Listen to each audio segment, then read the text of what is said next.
All right. Welcome, everybody.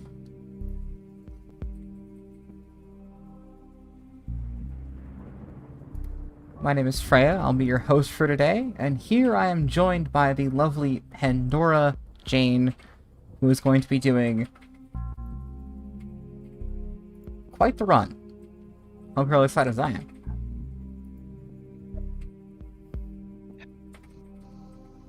Pandora, why don't you go ahead and tell us what this is, and you have the floor. Okay.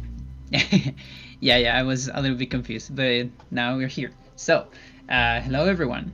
How's everyone going? So this is gonna be a speedrun workshop for Eternal Darkness. So maybe you already saw my run on Thunderton, on the Hallowton. And we're gonna do this time like kind of the same. It's not the same route, but it's similar. It's more of a beginner's route. We're gonna go ahead with that and just in a slow pace. I'm playing on emulator, so I have some save states and things. And yeah, should I just start with it? I guess we go then. Yeah, okay, by all good. means. All right. So we're gonna start the game. So the first thing you want to do when you speedrun this game, you want to get a save file that has everything completed. And then when the game asks you if you want to carry the information, you say no. Okay, so that's the first thing. And then you want to match start. So all these little cutscenes right here that you see right here, those cutscenes, you can't skip those cutscenes with start if you haven't finished the game at least once. That purple screen right there is just because of the emulator. You can actually get rid of it. I just have it because it's a setting that helps me with other stuff. So I just have it, but again, it's just an emulator shenanigan. And then you have this dream sequence. There's really nothing you can do here. This dream sequence is on a timer, and we just have to let the timer go on. So we just, you can kill stuff if you want. It doesn't really matter what you do here. And then match start again. So every time you get one of these cutscenes, the cutscenes that fade out the game, you really just want to start matching start so you can get rid of those. And then when you start the game, you should be holding down to get rid of this message. There's a lot of messages like this in the game, and you always have to read them going down on the control stick. So then you get rid of this, and we gotta go this way. So the first thing you're gonna notice here is that I'm gonna punch the door. Okay, so how I do that is so basically you attack with A and you open doors with B. Okay, so what you can do is you can slide your finger from A to B to make this thing. And what this does is when you open a door, you see Alex, the protagonist right here, is looking at the door for a couple frames, and then she turns around. So every time you cross a door, there's a couple frames to turn around. You can get rid of that if you attack. You see there's no animation on the next door, so we are just looking at the center of the room. So the idea is to do that on pretty much every door. Put that idea on your head, and then there's some doors that are exceptions to that, and I'm gonna tell you which doors are the exceptions. Okay, so then we go to this. So you see when you examine items or objects, there's these prompts. For example, examine, then detail.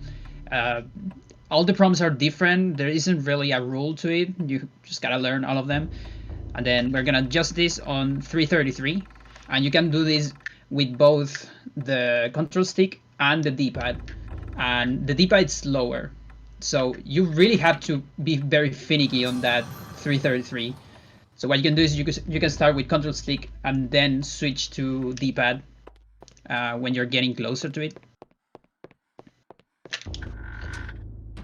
And then we're gonna discover the Tome of Eternal Darkness right here. And we're gonna get ready for the next chapter, which is chapter 1. So here the prompt is BBA. So what I normally do is I press B and then slide from B to A.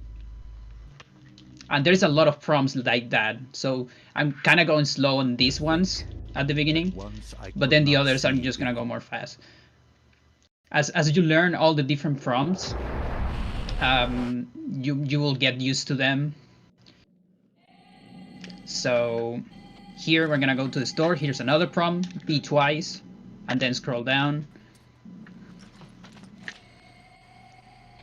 And here there's some zombies. With that little block right there, it's an item we need to get. And to get items, there is a technique called quick pickup. So basically, if you get an item like this, you're gonna get this camera pan, which is pretty slow, and you cannot get the item until that finishes.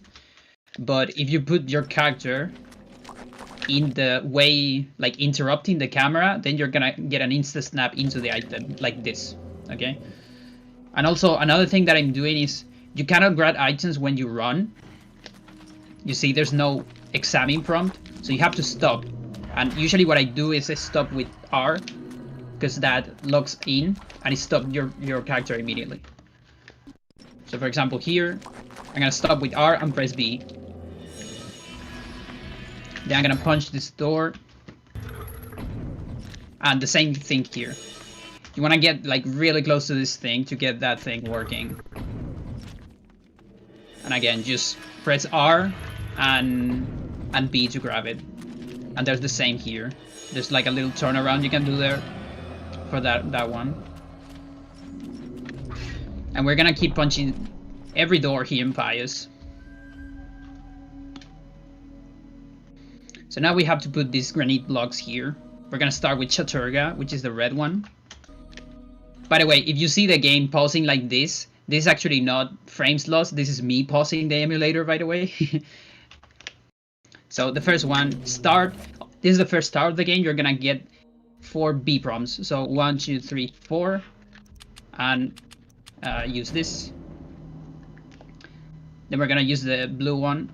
And this one you can use it from kind of far away, from like there, even more far away, but that's kind of safe. Now we're going down, and as I get this one, I did a turnaround. We're gonna put Mantork here. You see, when you do turnarounds in this game, because of the tricky camera, I'm gonna put the last one here. Because of the tricky camera, the turnarounds are usually very long. So a technique to make like more short turnarounds, you can do turnarounds using X. So basically, you run with L, and then you walk just normally like this, and then if you press X, you sneak. So you kind of want to do all the turnarounds pressing X, because that's usually faster turnaround. Here it doesn't, you don't notice so much because the camera is not changing. But when the camera changes, it's really noticeable.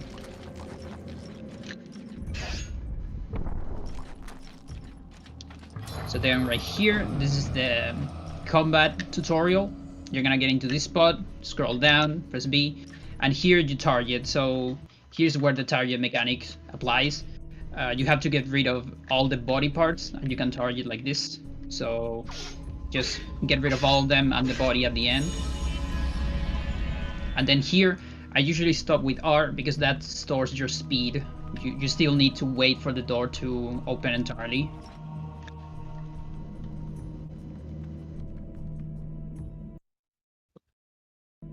And there's a button here. You can squeeze between the wall and that zombie right there. And then when you press this button, you can take kind of this angle right here, and you can slide from A to B. And that might do a turnaround on Pius. Now, that one didn't work. Let's try it again. That one. I need a bigger turnaround. So that one. And that makes Pius look at the center of the room. And then finally here, we got to get to this portal. If you get to this portal normally, this is what's gonna happen. You're gonna walk to the center of the portal, but you can do an attack in the limit of the portal, and that makes the portal animation go faster.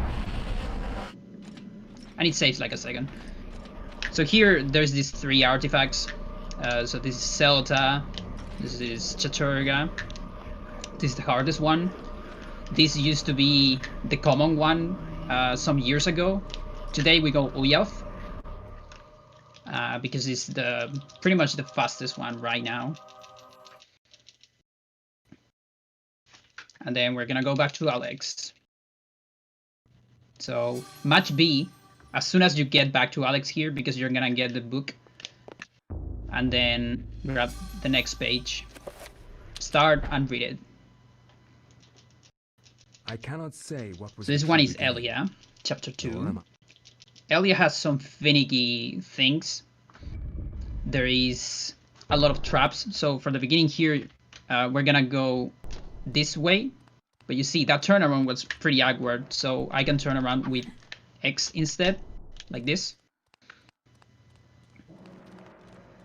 That was the thing I was talking about before. And then here we're gonna start with the traps.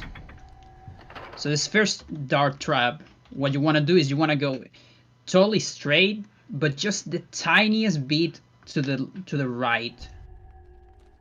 So the tiniest bit, just that.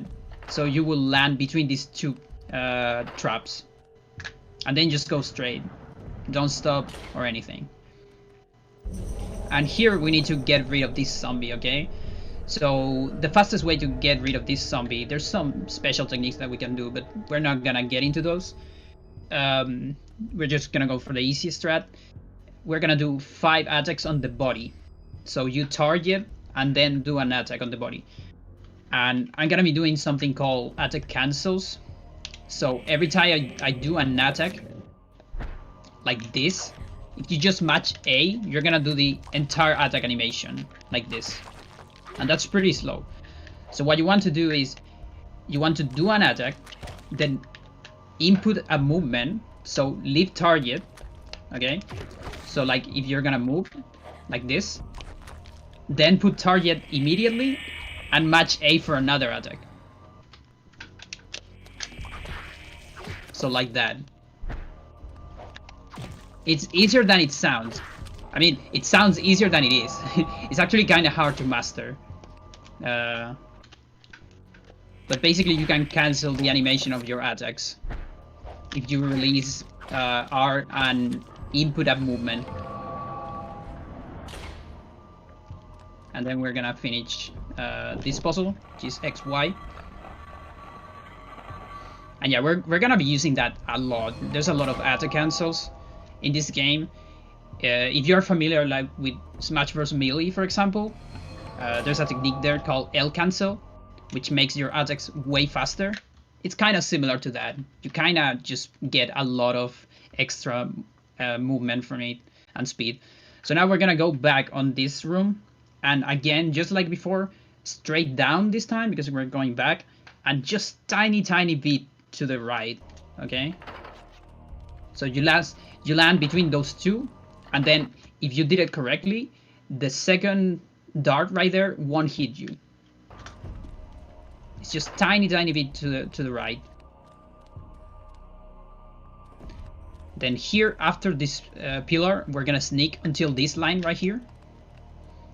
That's because we need to save stamina for this game, otherwise Elia's gonna run out of stamina, and sneaking makes you recover stamina faster, okay?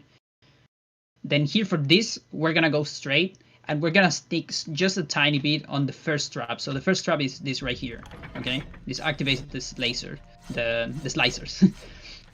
So if you sneak a tiny bit, like this time, you won't be hit by anything, okay? So we're gonna sneak a little bit, and then just go straight, and that should work. You need to get familiar with the timing of it, but once you get it, it's like very consistent. We're gonna just ignore that zombie and complete this puzzle, which is just X.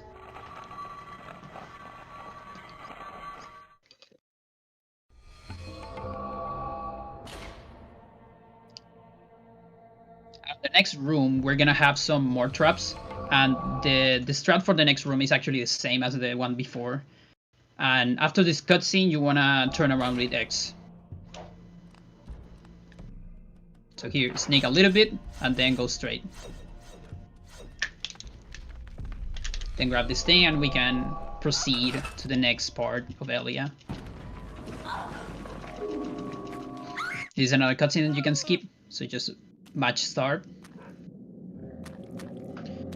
And here we want to go left. So here there's this matcher. You want to stop on the trap of the matcher, which is this thing on the floor. I'm gonna stop there with R. That's the lock-on, because that, remember, that preserves my speed. So if I stop there, so I still need to wait for this matcher. So then we're gonna go into this room. And this room has some interesting setups for traps and stamina. So the first one is sneak a little bit on this one. Okay. Then, okay, so we actually gonna go for some traps. So this first trap is the darts, okay? You want to sneak on that one a little bit. This one doesn't matter. This one, you don't want to hit it because it's the blade, okay? Then this is the smatcher, and then this is these blades, which looks pretty nasty, but it's actually fairly easy. So we're gonna sneak on the first one, this, just a little bit. Then on the one on the smatcher, again, a little bit, and then we're gonna go straight. Okay, so until there, that part is very easy. Just go straight, don't fear the blades. But then there is another one here. This one, don't hit this one, because it has a dart. It's probably gonna hit you with the dart. So you can kind of go straight, just a little bit to the left. Okay. And then here in this room, we're going to sneak downstairs. So you see there's these stairs right here. So we're gonna do this trajectory. You want to sneak from the beginning of the room until the zombie explodes. So you sneak towards the zombie, and when the zombie sinks, you stop sneaking. And that will give you the perfect stamina route. So you will never have to worry about stamina, about your character getting tired, and about getting caught by traps. Now a cutscene here. Need to get this staff. Turn around with X. And now we need to backtrack a little bit. So remember that room full of traps? We're gonna go back to that room again, but this time backwards. Ignore everything here. And here, when you get to this room, this part is kind of important. You want to sneak down. So we're gonna start sneaking down. We're gonna activate this trap and then run. So you have to time it in such a way that you're not gonna get caught by the blade. But we need this sneak right here, okay? So sneak from the beginning. Activate. Wait a little bit. Start running. Go straight here. Sneak a little bit for the smatcher. And then after this blade, you want to sneak until this zombie allows you to pass. And you can sneak some extra bit here. That part is kind of reaction. That stat is relatively solid. It works. It's made in such a way that you don't get caught by the zombie that is on one of the gates. Then go here, and the strats, these are basically the same, but here you start sneaking a little bit before on the line of the blade until the last zombie. Then sneak on the smasher, and then straight. That's a sanity effect right there. If you know this game, you know that this game has sanity effects. And one of those sanity effects is an automatic attack. It just happens and you can't prevent it. Sometimes your character will just decide to attack. Then at the beginning of this room, you want to sneak since the beginning of the room until the camera changes on this passage. So until you pass this corner right here. And then here, you're gonna see two lines in the floor. So this line and this line. and you sneak between those two. And that should be enough stamina for the end. So we're just gonna run here. And I know it doesn't look like something that important, but the sneaking patterns help a lot. You gotta believe me on that.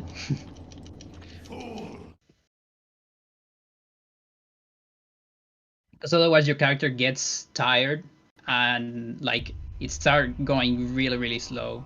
Full, exactly. So now we're gonna this puzzle is unlocked. So you go to this puzzle. The prompt for this puzzle is B B B A. So what I do is B B and slide from. I actually slide until X. So let's do it slow. So B B B, and then you have to press A and X.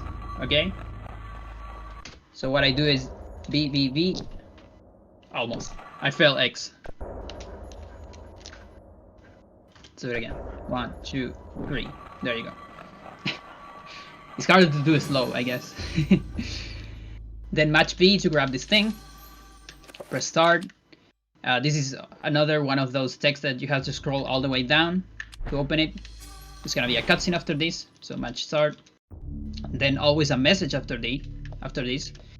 Then we're gonna grab the Gladius. Always remember to grab the Gladius here because it saves time. And then read the next chapter. From my research, it is apparent that And this one is Anthony. So Anthony will be the first chapter that has some combat. Unlike Elia, where we barely have any. And there's also some very cool tricks that we're gonna do here. Some skips. So here, B and BA. Oh my god, what is it? And then there's gonna be a cutscene here, so star matching star preventively. you have proven what we have feared the most. And then match B after this. Yeah, let's hope that nothing bad happens to Anthony. So we're gonna go down here. You gotta go upstairs to get the Tome of Eternal Darkness. So we're gonna get teleported to this fancy pocket dimension right here. It's the Tome dimension. And something for everyone, it happens from time to time, but there's some people that think that this game has time controls. It doesn't. It's 3D controls, by the way. So you have to always get used to the camera movement. Yeah, everyone is just out of there after the body. So we're gonna grab this thing. When you want to do this turnaround here with X, just like the others. And then there's the circle of power here, which is what allows us to start doing spells, but we still need more stuff. Then after this, there's gonna be a tutorial right here. To get rid of the tutorial, hold down and match B. Okay. And then here we need to examine this to open a secret passage with a book. Very typical stuff. We're gonna punch that ladder. And this is the first fight. So that thing right there is a rune. The zombies with runes spawn from time to time. They're fixed, and we need to get rid of them to get the runes. So the strat for this zombie is 3 attacks on the head with your arm, and then 2 slices with the sword. All of them in the head, okay? So the first hit, we're gonna do it from the front, like this. And then we're gonna go to the back. 1. I failed 1. Let's do it again. Sorry for that. So 1 from the front. 2, 3. Then press start. Put this Kramas axe. And 1, 2. And if you did it correctly, the zombie will die like this. And you won't need to finish it, which is very important because that loses a lot of time. There's gonna be another tutorial after this. To get rid of that, just match B. And then we're gonna go to this room. Little cutscene here. where we see 2 zombies trying to kill that monk. Grab the torch, press pause, and scroll to the inventory. On the inventory, you scroll with R and L and R. So put the torch, and the torch insta kills these Madrox zombies. So we're gonna kill this one, and then this one, and then we want to grab 2 pieces of this broken green urn. Just 2, okay? Not 3, because we're gonna do a skip later. There's a little tutorial after this, so match B. And then talk to this friend to get a cool little sword. It's gonna be handy for later. And then here, just run downstairs and burn the zombie. There you go.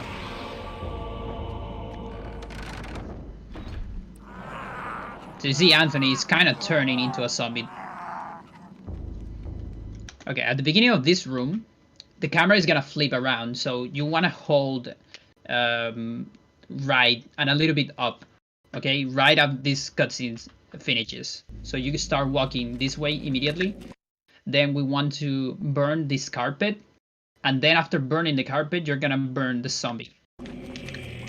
So we burn the carpet, we burn the zombie, and then here, press start, equip the Scrammus axe, and break the blue urn, and match B. Okay. And then in this next room, what we need to do on this room is we need to get to the other side of this zombie, into the door, okay? But we need the zombie behind us. That can be kind of tricky. There's several strats for that. I'm gonna show the easiest one, which is the most consistent. It's also kind of slow, but it's pretty consistent.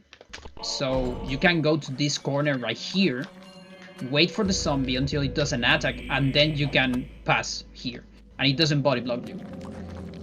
Okay? Then walk to the door and look at the zombie, okay? Be very sure that you're looking straight at the zombie and wait for the zombie to attack. As soon as the zombie attacks you and you see Anthony's animation, pause the game. Okay, so you open the pause. I received the attack.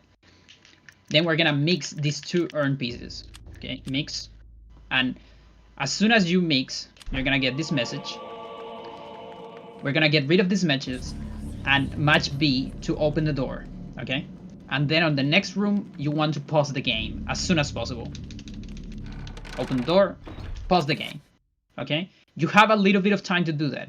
If you miss this pause, there's not really a way around it. I mean, there is some ways around, but they're kind of hard. So really just don't fail this timing, okay? That's all I'm gonna say. So let's review that. So go to this corner, let the zombie attack, go behind it. Then we're gonna wait for it. Get an attack, pause, mix, match B, and press start here, okay? So here, we're gonna make our first spell. So we go to new spell and use the 2 runes that we have. This and this. This is spell number 1, also known as enchant item. So we're going to assign this somewhere. So assignments are these hotkeys that you can use to make spells quickly without opening the menu. So there's 4 assignments here on the D-pad, and there's another one on Y. Okay, so I'm gonna be doing some assignments during the run. And then we want to cast the spell without opening the menu again. So to do that, the fastest way to do that is the scroll trick. You do LR, so you come back to this, and then your menu is ready to cast here. Okay, so we cast it, and we're gonna cast the 2-edged sword. So what's going on here is, this is a cutscene. This is a cutscene that you will normally see, and what we want to do is we want to move during this cutscene, and that's what the enchant allows us to do. Okay, so you want to match B to get rid of this message, and now you can move. So you see, I'm moving in this cutscene, right? So the idea is to reach this before it closes, okay? So to do that, the movement, you just hold up and you can kind of react to where you are. You can see there. And then just get close to the bishop right here until the door closes. As soon as you see the door close, you want to walk down. So you get close to the door. You're gonna get this tutorial here. Get rid of it. And now that you're close to the door, do not press B ever, okay? If you press B, you're gonna go back to this room and it's gone, okay? Your run is gone. You just want to hold up, okay? And there you go. And now we successfully skip the urns, okay?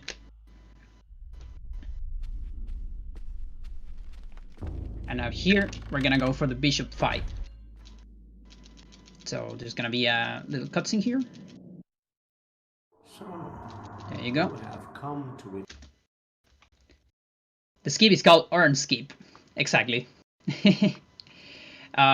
If you see so every time I pause like this, for example, right now it's pause. I'm pausing from the emulator, by the way, just to have more time to talk sometimes. Yeah. If it's too annoying, I can stop doing it. So here on the bishop, what we're gonna do is you want to cut both arms. So that's 2 attack on every arm, and we're gonna attack cancels on every attack. So 1, 2, and that puts the bishop in a knockback animation, giving you like enough time to cut the other hand. Okay, so let's try that again.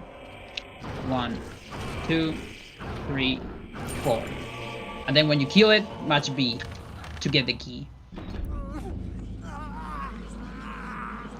Then on this passage, we want to run from the right part of the passage.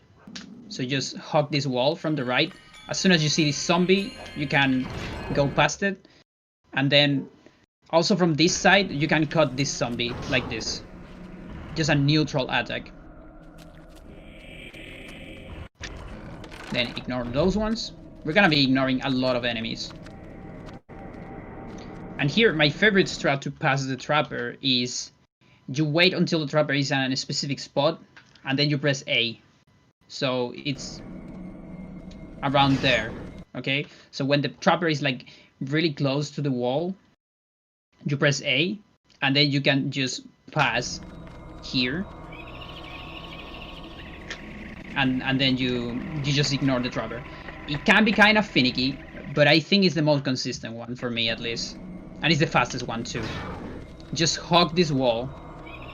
If you're afraid of it, you can sneak. So press A when it's close to the wall. You can sneak here a little bit to adjust yourself if you're afraid of the trapper. There's always gonna be a B prompt here after this door. Then here, enter this door. And here we're gonna see a sanity effect, okay? So this is the sanity effect. This is the walking on ceiling effect. And there's a way to consistently avoid this very quickly. But it's if you match B when entering this thing, the door is gonna be closed. And the B prompt is gonna disappear. So what you wanna do is you wanna advance a little bit until you see another B prompt. So there's a second like hidden B prompt of the door. So you walk a little bit and then press B.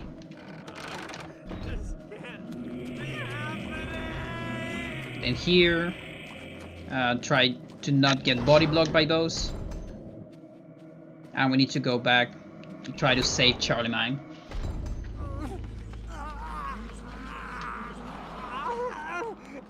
So Anthony is gonna be like almost dying here. So he's barely walking. And here there's another skipping coming. So to do this skip, there's a couple things that we need to do. First of all, we need to attack this ladder, okay? That's very important. So attack the ladder and then target, okay? And here we're gonna do a sequence. Think of it as a cheat code, okay? So the sequence is a sequence of attacks, and then you have to go. We're gonna do it. So right, then right again, then up, then up, then right, right, up, right, and then neutral without pressing anything. And from there, we're gonna save the game. And then we're gonna load the game. So it looked like a lot, but it's actually not that hard. It's 2 right, 2 up, 2 right, up, right, neutral, okay? It's on several notes, so you can always ask us on the community for the notes. You don't have to memorize it. And then from here, we're gonna be farther away from the horror trigger. So you see here, there's a horror trigger. That thing that spawns this nasty creature. Let's see, there it is. So we don't want to do that. So using this technique, we just passed it using a save file, because that trunks the decimals of your coordinates. So from here, we're gonna go down this way. This movement can be a little bit tricky. Actually, let me go back here. So when you start here, what you can do is you can go like down, like to the left and a little bit down. So this way. And then keep that direction, so left and a little bit down for like a couple seconds. And then go straight down. And you're gonna reach this loading zone, okay? So what's going on here, I can actually show you. We're getting to this loading zone right here, okay? So with a better camera, you can see it left and a little bit down for a couple seconds, and then straight down.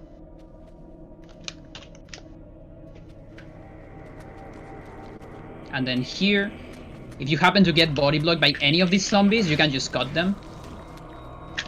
That shouldn't happen, by the way, if you have good movement, but if it happens, just cut them.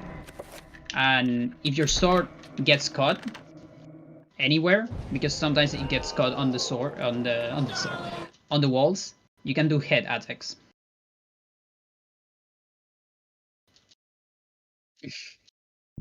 Yeah.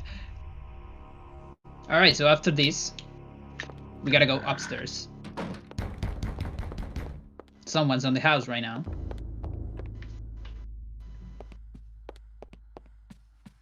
So we're gonna go here, punch this door. We're gonna break our key of the second floor. So it's right here. Match B after that, and then remember, we already assigned enchant item, so just use your hotkey and enchant the key. So we're gonna be doing all those hotkeys and then use the key again. And we're gonna go into this room right here, which is the guest room. And from here, you run from the door until this part, and here BVA. So, and that's Karim page, which is the page we're going to read right now. Dreams. Modern psychology of... So Karim is a hard chapter, both casually and on the speedrun. So you start Karim, you go down to get the tome right here. Get to this dimension again. And here press examine, scroll down, grab the tome. There's gonna be a little cutscene here. During this cutscene, you want to hold R, so you are targeting, and then as soon as you get movement, like player control, slate from A to B. So you will punch the ladder like that. You want to be targeting; it's very important. Then here, grab this thing. We're gonna run towards this zombie right here. There's another zombie with a rune here, and you want to punch it in the body twice. And excuse me. if you're close enough to the zombie, your attacks with the sword are gonna be auto-cancelled on the wall, okay? So, like this. So you see, every time you hit a wall, your attack animation gets cancelled immediately, and you can just do another one immediately.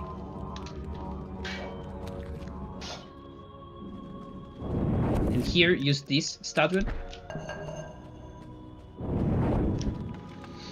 And this is a barrier that opens when you have that specific urn, that specific room. Here we're gonna get another statue.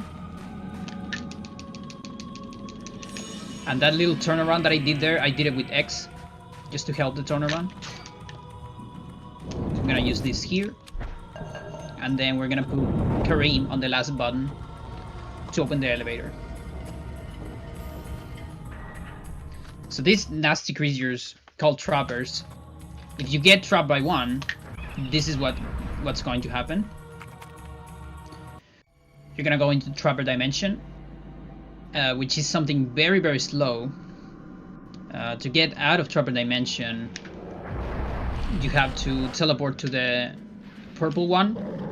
So you have to like wait there a little bit far away so it changes color. That horror is not being nice. And then from here you can come here. And this last teleporter will put you back, okay? So you see that's a big time loss. You never want that to happen, of course. So let's go back here. To avoid these trappers, you want to run immediately, okay? Don't walk, don't sneak, just run immediately. Because that makes the trapper like turn around to look at you. So run immediately towards the elevator and then B2A.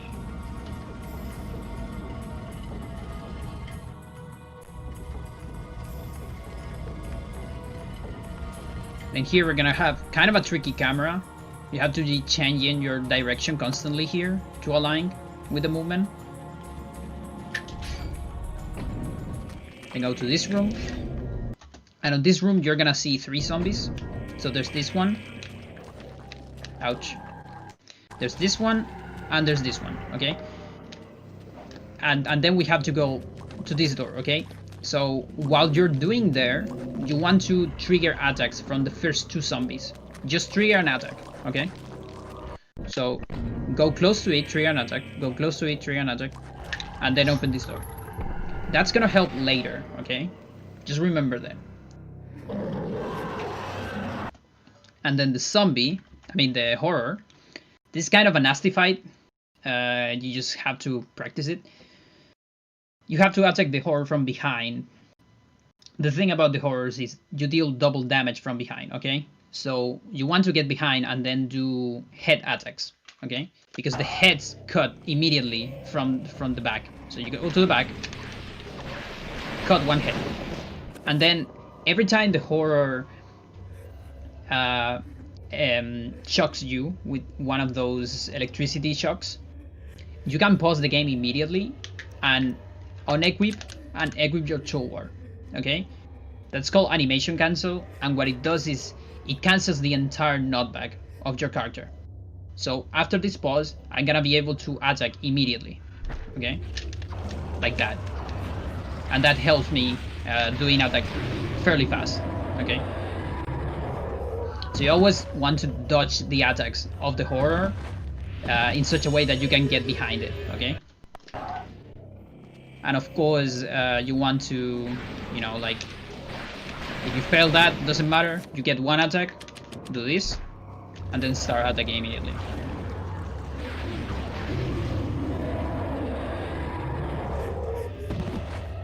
Then match B to get the room. And now we're gonna go back here. Let's see if we get a sanity effect. No sanity effect. Okay, good. So right now we need to go to the barrier right here, but you see there's a trapper in the way, okay?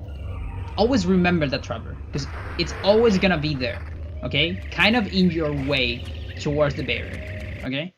Just remember that it's there. So you need to circle around there. And then go here. If that's too scary, you can always do like a long circle, try to activate the trapper by lure it a little bit, and then wait for it, and then go for it. It's not the most optimal thing, but if you see the trapper it looks too dangerous, you can do that. Then this is a fixed sanity effect. It's always gonna be on that room. And then here, this room is the only reason why we said no at the beginning of the game, when the game asks you to carry your information. Because if you say yes, there's gonna be 2 zombies here, okay? So always say no. And then here, there's a little cutscene here. This cutscene right here. You can try to make a spell into that cutscene. So it's not that hard, but basically, so when you're running, you need to completely stop to make a spell. But in order to do that, like, so hang on a second. Okay, so first of all, you need to make a spell. So we're gonna start making it. So the second spell is recovery, and it's this thing, kind of an H. So it's absorb and then self. Okay. For the speedrun, you really have to just memorize them. So then go up, and that's spell number 2. We're going to assign it up. Okay. So now we have it there. So if you're running and you try to cast a spell, the spell is gonna be cancelled immediately. So like this. So you see my magic is going down because that's cancelling the spell. So hang on. So what you can do is you can stop in place with R like this and cast the spell at the same time. But just remember to hold R because your speed is being stored. So if you let go R, it's gonna be cancelled. Okay. So you can kind of do that here and try to land on the cutscene. That time I didn't land it. Time 2. Let's see if I can do 1.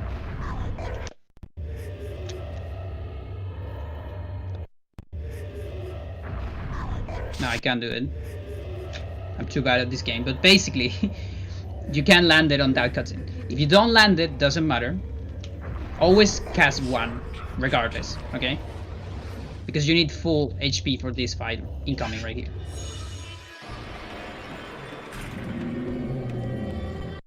Okay, so this is the Ramdao fight. We're gonna be killing these zombies with toolwar attacks. Toolwar is the current sword I have. So just neutral attacks with the toolwar, like this. So there's that one, and you always want to circle this way, okay? So you're sure that you're killing every single zombie. And then when you kill the last one, which is the one close to this pillar right here, where the Ramdao was, pause the game, scroll to your cutscenes, press A, then scroll down with D-pad once, so it will put you on this cutscene, and then watch the cutscene and cancel it immediately. And this is the rat cutscene. You might be familiar with this because it's kind of a meme in the community. We're gonna see that cutscene a lot. So what that did right there is it got rid of all the enemies, okay? So all those enemies are in a state that where you have to finish them, but finishing them is really slow. So by watching a cutscene, we can just erase them. Okay, the game kind of gets rid of all the trash when you watch a cutscene like this. So I'm gonna unpause, and there's gonna be no enemies. And then the next wave of zombies starts very quickly.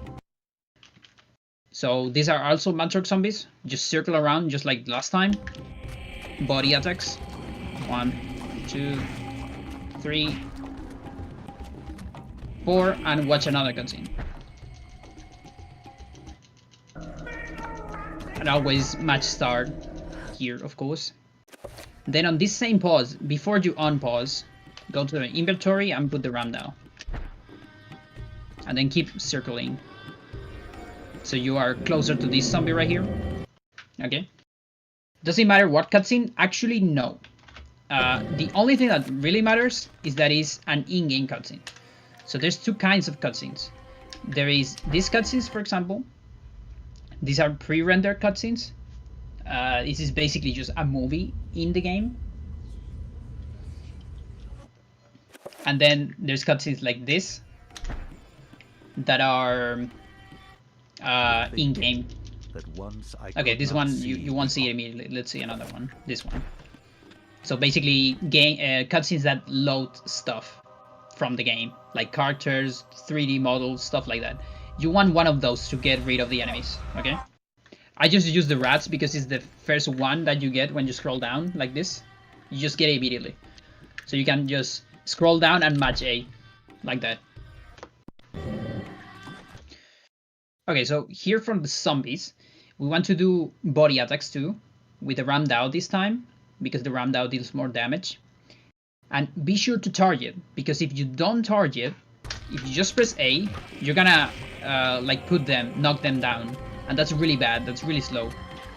What you wanna do is, you wanna target, so they start singing. And when they start singing, they're going to eventually explode, okay? And they're gonna deal damage. So that way you don't have to finish them, okay? So we want to do that on every zombie. So that's one, that's the other, and then this one. And then right after you damage this one, cast recovery. And then go here. Okay? So this spot is not that hard to remember. It's basically where the first zombie was, okay? Oh, and by the way, something that maybe you already noticed, you can move as soon as all the runes are lighted up. So you see, when you cast a spell, you're gonna see the runes lighting. As soon as the last rune lights, you can move, okay? And the spell won't be cancelled. And it's very important that you see when it lights, not when it sounds, because due to some loading things and how the game operates, the sound of spells sometimes gets very delayed, so it's not good for sound cues. So with spells, you should always use just visual cues. Okay, so go to the spot, wait, and at the end of this cutscene, you're gonna see this zombie and two more Oyat zombies, okay? So these zombies right here, these are fake. These are bone thieves. You can kill them with one hit on the body, and then we're gonna convert to bone thieves, like that. So bone thieves are these nasty creatures that are inside other creatures. So because you have to wait for them to convert into bone thieves, what we're gonna do is we're gonna kill one zombie, then the other zombie, then one bone thief, then the other bone thief, and then the last zombie, okay? So one zombie, two zombie, and then to kill the bone thieves, you can do head attacks, but sometimes that fails. If you're not confident about that, you can do two body attacks. So 1, 2, 1, 2, and then this one, okay? Pause the game. Here, equip chakrams, okay? That's the first thing. And then go to your spells, go to your enchant item, and assign Oyath on the previous enchantment, okay? Then we're going to unpause and kill the bone thieves. So you finish enemies with B. And then finish the other one. Try to don't get caught by the zombie. And then reach this door, count 1, 2, and then cast enchant. That was a little bit late. I waited too much, but basically if you do it that way, you can merge the enchantment with this gate opening, okay? Let's try that again, just one more time. So there's one.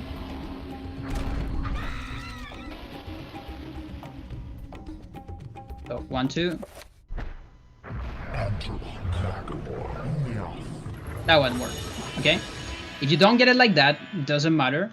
But always be sure to cast an enchant, disenchant, the blue one, after this, okay?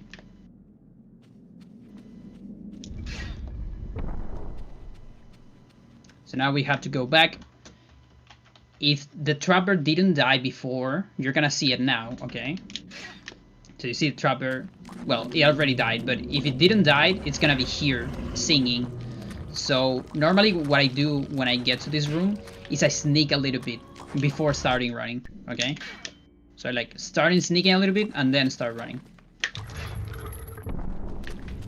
Then here we're gonna go to this door. Open this.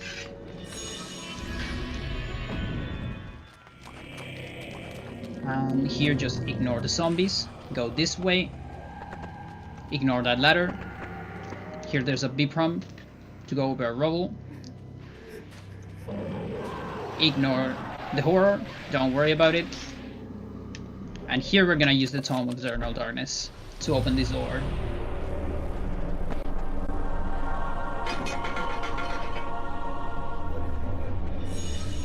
Okay, so incoming, this is kind of a rough fight. I might go a little bit fast on it, but it's because it's very technical. So the first thing you want to do is you want to equip your Control War. You can actually do it on the previous pause, like equip the Control War and then use the Tome. And then we're gonna have this barrier fight. So there's gonna be waves of enemies coming at you, and there's gonna be a barrier. And the barrier damages you, so you don't want to get too close to it. And you have to wait for the enemies to go past the barrier, okay? So what we're gonna start to do is we're gonna kill all these Mandrake zombies with the Tool War, okay? Remember, body attack, so you have to wait a little bit for them. So there's one, there's the other. Like that. Then put yourself here on this spot and change to chakrams. And then just finish them all. You can speed the finishing process if you press A and B at the same time when you finish them. Okay? After the last chakram, go for Tool War. And kill the next 2 Mandrake zombies. Then go to chakram again. Go far away and finish them. So the blue zombie doesn't catch up with you. Then on the next pause, go run down and attack the zombie on the body. And then run away. Very far away. And you're gonna have enough time to cast 2 recoveries here. And these zombies will just explode, okay? So it's very important that you are far away so you don't get caught by the explosion. Then come closer again. And this zombie, body attack. And then, as soon as you do that body attack, watch a cutscene.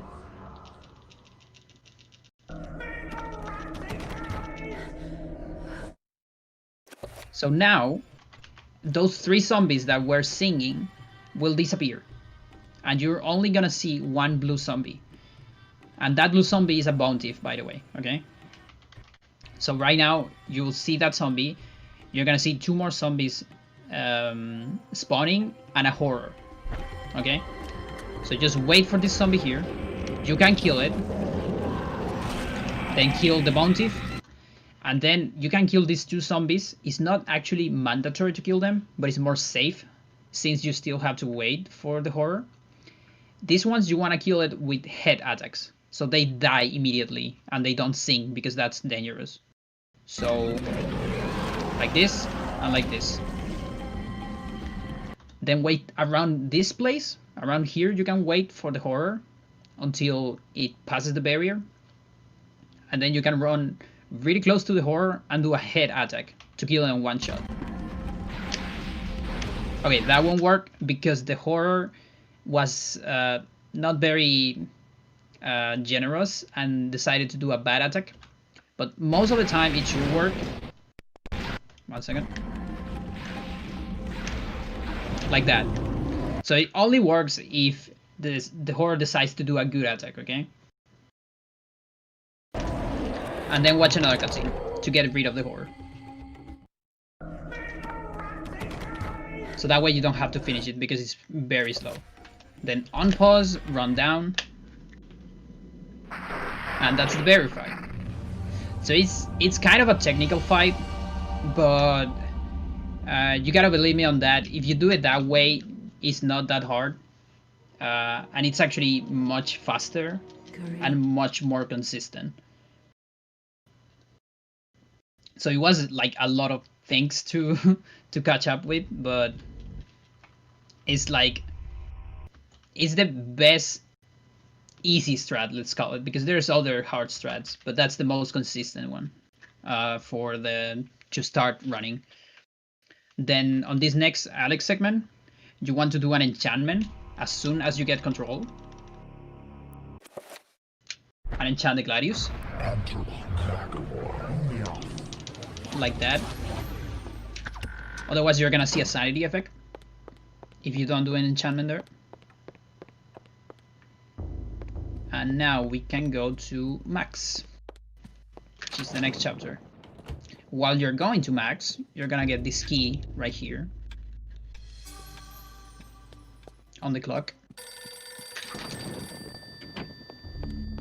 And then here, use the Gladius with your enchantment. Open this thing.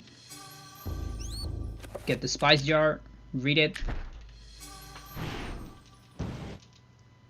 Get rid of that cutscene, then there's always a BPROM after that. And we're gonna read Max, which is the next chapter. I will not argue that I was shocked by the sudden mention. As soon as Max starts, match B. So you get an item that is very close. There you go. Then we're gonna go down here. Be sure to punch every door. We need to go downstairs with Max into the dining room right here. And then we need to solve this puzzle right here. So 1 examine, 2 examine, 3 examine, and choose Celta because it's the one that counters Uyath. Then enter the passage. Go to this spot near to this flintlock pistol. Equip your other flintlock pistol like this, and then get rid of the boss. And since you are matching B to get rid of the boss, just keep matching B to get the other pistol. And then examine the book.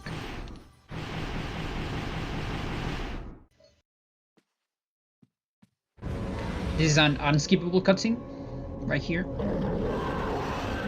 And then after it, match B to get rid of these items. We're gonna go fight that horror with the pistols. Okay, so right here, what we're gonna do is we're gonna walk very close to the wall until we reach the corner. Okay, so close to this wall, always hugging that wall until you get to this corner, more or less. And here, we're gonna shoot one of the arms of the horror. You actually want to go a little bit farther, so you get sure that you are behind the horror. And from there, target right, which is actually the left arm, but because you are behind, right targets the left, okay? So go here, and 2 shots on the left hand, which you do it targeting right, okay? And if you're actually behind, 2 shots should do it, okay? Because double damage from behind. Then after you get the rune, you want to reload your weapon. So just fully reload it, pressing B. So as soon as you have 2 bullets right here, you can move. As soon as you see the 2 on the corner, go to this door. There's a trapper there. Grab this thing. If you fear the trapper, because you can actually just run out the trapper like this, but that's kind of scary, okay? So if you fear the trapper, you can just sneak. Okay? So sneak with X. If you're afraid of the trapper. Just hold X. It's super slow, but it's safe. Okay? Now we gotta go upstairs. Because we need to get a letter. So go all the way here. Get this letter. Scroll down. Get it. Jump scare. Just run away from the trap, from the bone thief. It's never gonna catch up with you. And then enter here. And here we're gonna do like kind of the first a little bit of an advanced technique maybe. So there's the spells, right? So every time you do a spell, if you move, you're gonna cancel that spell. Okay, that's the general rule. But there's a way to do moving spells actually. Okay, so what you can do is you can cast spell. So the spell is casting. Okay, you cast it and then you pause. Then you can go to your spell menu, cast an enchant like this, and then when you are on this page, on the item page, instead of choosing an item, you just press B, and then after that you're gonna be able to move with the spell active like that. Okay, that's called a free cast, and it's probably the most powerful glitch in this game. Okay, we're gonna be using that a little bit.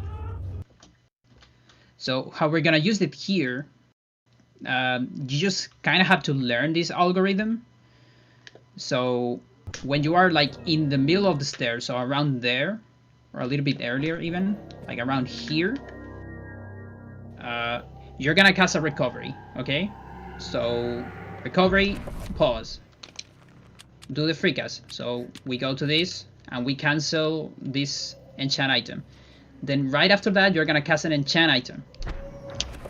Okay, so this is another enchant item, and here you want to enchant your pistols, and this is gonna be a moving spell. So you enchant your pistols and you run down,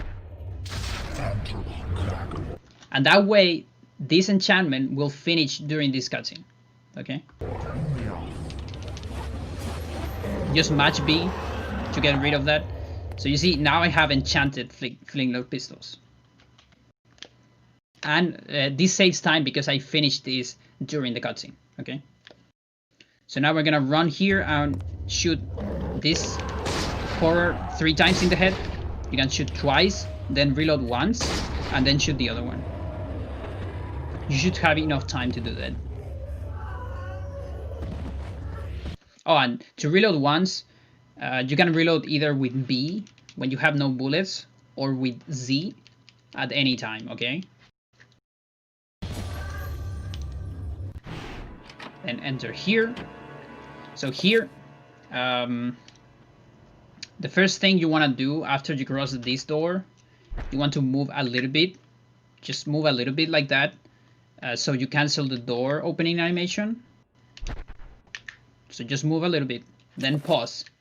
And here we're gonna do a whole lot of things. Okay, so the first thing we're gonna do is we're gonna make 2 spells. So make this. The first one is absorb.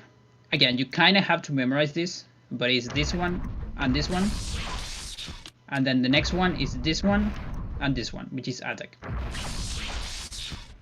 So then go to spells, and we're gonna do assignments. So the first one is recovery, but with Celta down, and then absorb, reveal invisible here. Okay, then we're going to unpause, and you want to reload your weapon with Z, and then after hitting Z you're gonna hit the reveal invisible. Okay, so Z and then reveal invisible. So that way you reload your weapon during the spell. There's a lady right there that is following me, so it's right here. That lady can be kind of very annoying sometimes. It can be on your way in different spots. It can spawn on different spots, so always be wary of that. Grab these bullets here, very important. And here we're gonna open this thing. You can actually open that on the previous boss, by the way. Then use it. And here, same thing. You move a little bit to cancel the animation of the door. Then reload your weapon with Z but this time you're gonna do a recovery, okay? So Z, recovery. And this recovery is to avoid a sanity effect. So we're gonna use the pump handle here. If you don't do that sanity recovery, there's gonna be a sanity effect down here. And then here, we go down, and we kill a zombie that is right there. Okay.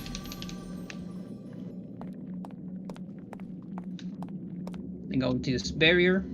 After this barrier, match Z. So you reload your weapon one more time. Always be sure that you have 2 bullets here. Otherwise, you're gonna have trouble later.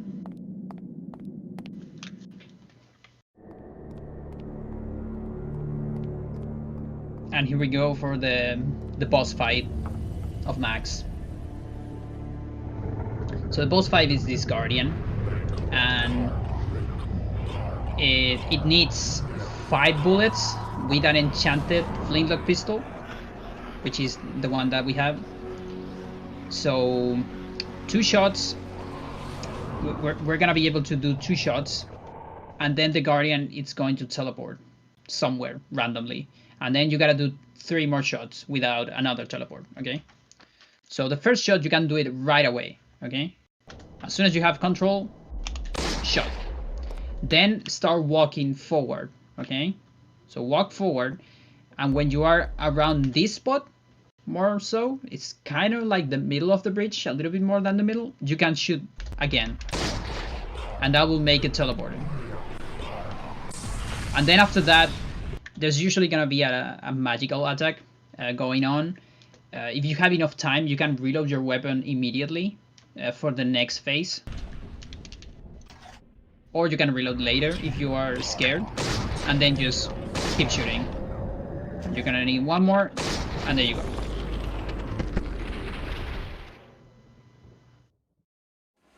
And good, let's go.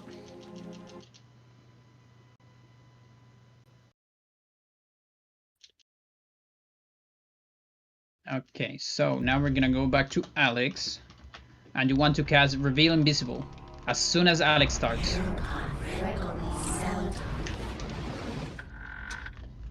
And then to open that door, you're gonna have to wait a little bit until the reveal is complete.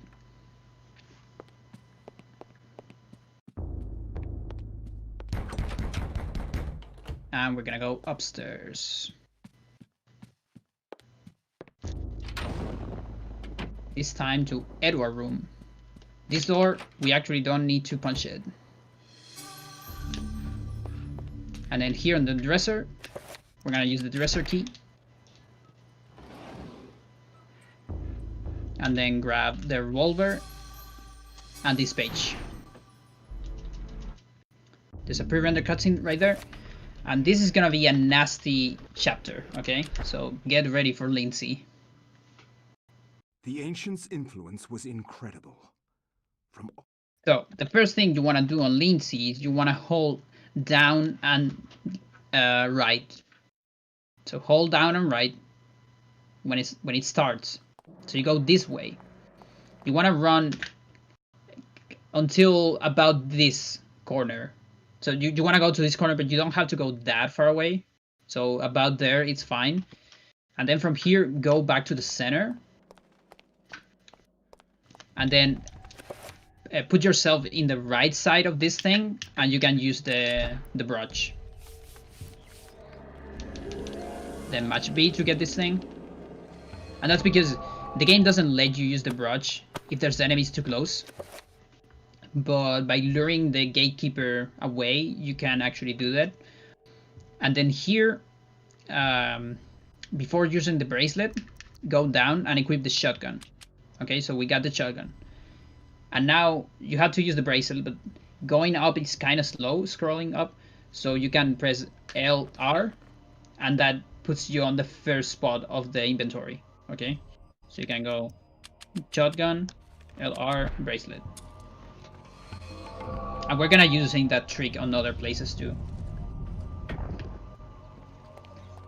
Now we go to that door that just opened.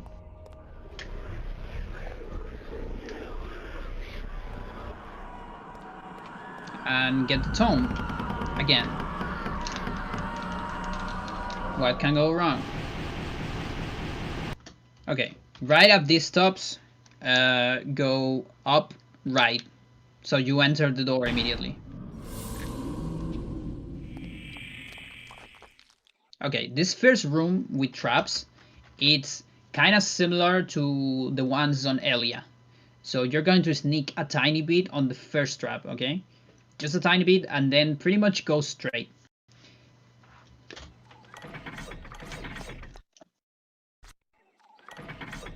So actually you can just go straight, but you see there's a trapper here, and that can be kind of nasty, right?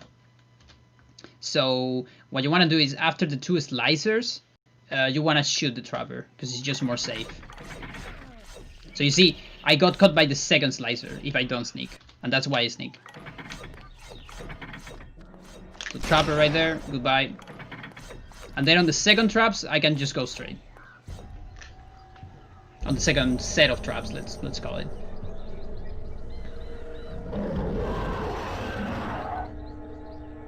Don't worry about that horror, we're just here to grab this. We're gonna come later there.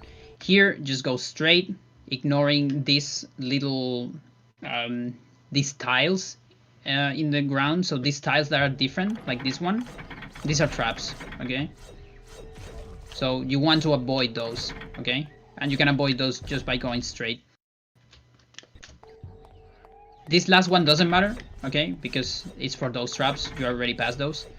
And this time we want to go this way to grab this item, okay? So go straight until here, and then go here. And then here you can kind of fit between those 2 traps, like there.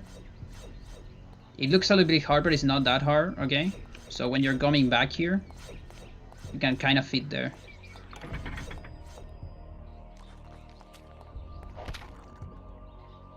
Okay, we have to backtrack to the main room, and this time use the necklace.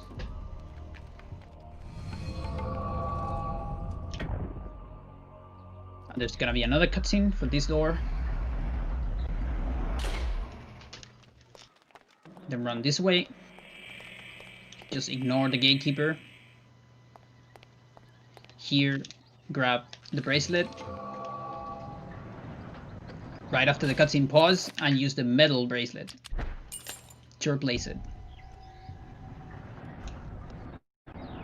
Then turn around with X into this room. And this room is just like the one on Elia. You go completely straight, just the tiniest bit to the right. Okay? So straight, but a tiny bit to the right. So you're gonna squeeze between these 2, okay? And then next room, there's gonna be 4 zombies. As soon as you see Lindsay in the room, target a zombie, just neutral target, and attack. Like that. If you're lucky, the zombies will all sink like this, and you're gonna have the rune immediately. If you're not lucky, you might need to go for a second attack, okay? And you're gonna have some sanity damage. So just look up for that, okay? Because sometimes the game isn't that nice, okay? Then run here. On this next room, to avoid the traps, you wanna kind of hug the left wall. So you go to this wall, and here it's not that noticeable, but it's these tiles. This tile right here is a trap. This one too, okay? And that's why you want to hug this wall, because that way you don't press that, okay?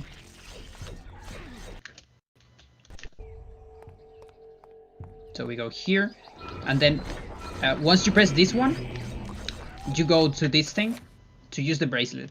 And before using the bracelet, we're gonna do more assignments. So the assignment we want is this one, which is kind of a pie, and then this one, and that's Dispel Magic. So spell number 5, we're going to assign that Zelda on this one, okay? So on the right, on the D-pad. And then on the same boss, you can scroll back and use the bracelet. And then we're gonna go this way. This way there's also some traps, but they're at the side. No, those ones. No, it's just this one at the beginning. So just ignore everything. Just go down. And then here on this room, cast a dispel. As soon as all the runes are lighted, you can move. And go here. And then grab this thing. If you're lucky, the horror won't look at you like that, okay? That's why I go around the horror. It's a technique that is useful for that. And you need to wait until the dispel gets rid of the barrier, okay? Then on this room, you have to sneak a little bit. But the strat here is kind of tight. So I actually recommend to just react to traps. So you can like sneak and then react to the other one. Because the timing, there is another strat that is more consistent, but it's more hard to do. So I actually recommend just react to traps on that room. And then use the silver. And we're gonna go down. So here, there's a zombie. You want to shoot it. Sometimes it dies on one shot, but it's kind of unlikely. You're usually gonna get to use 2 shots, okay? So you can start from far away and then another one, and that will kill it, okay? But if you get it on 1 shot, then it's fine. It's better actually.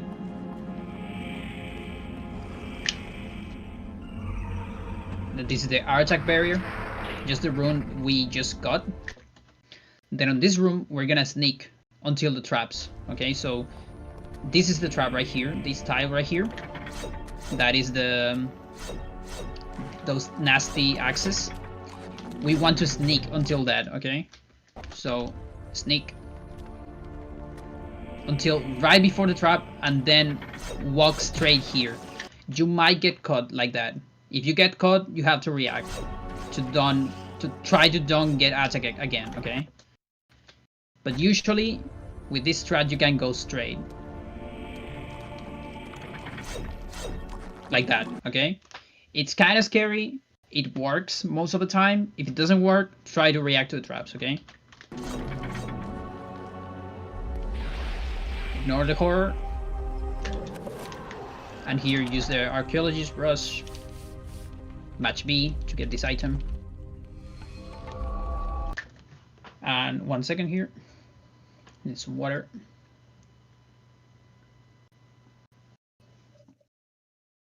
So right here, you see my sanity is actually very good. So I'm gonna show you my sanity is right there. So there is a sanity effect on the next room that you can get that I can actually show you. So I'm gonna decrease my sanity a little bit using hacks. So I can show you this. 1 second.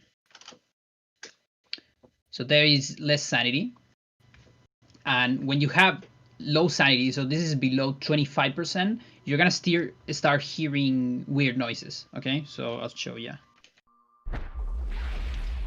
So these noises that you hear right now, this means you have low sanity, okay?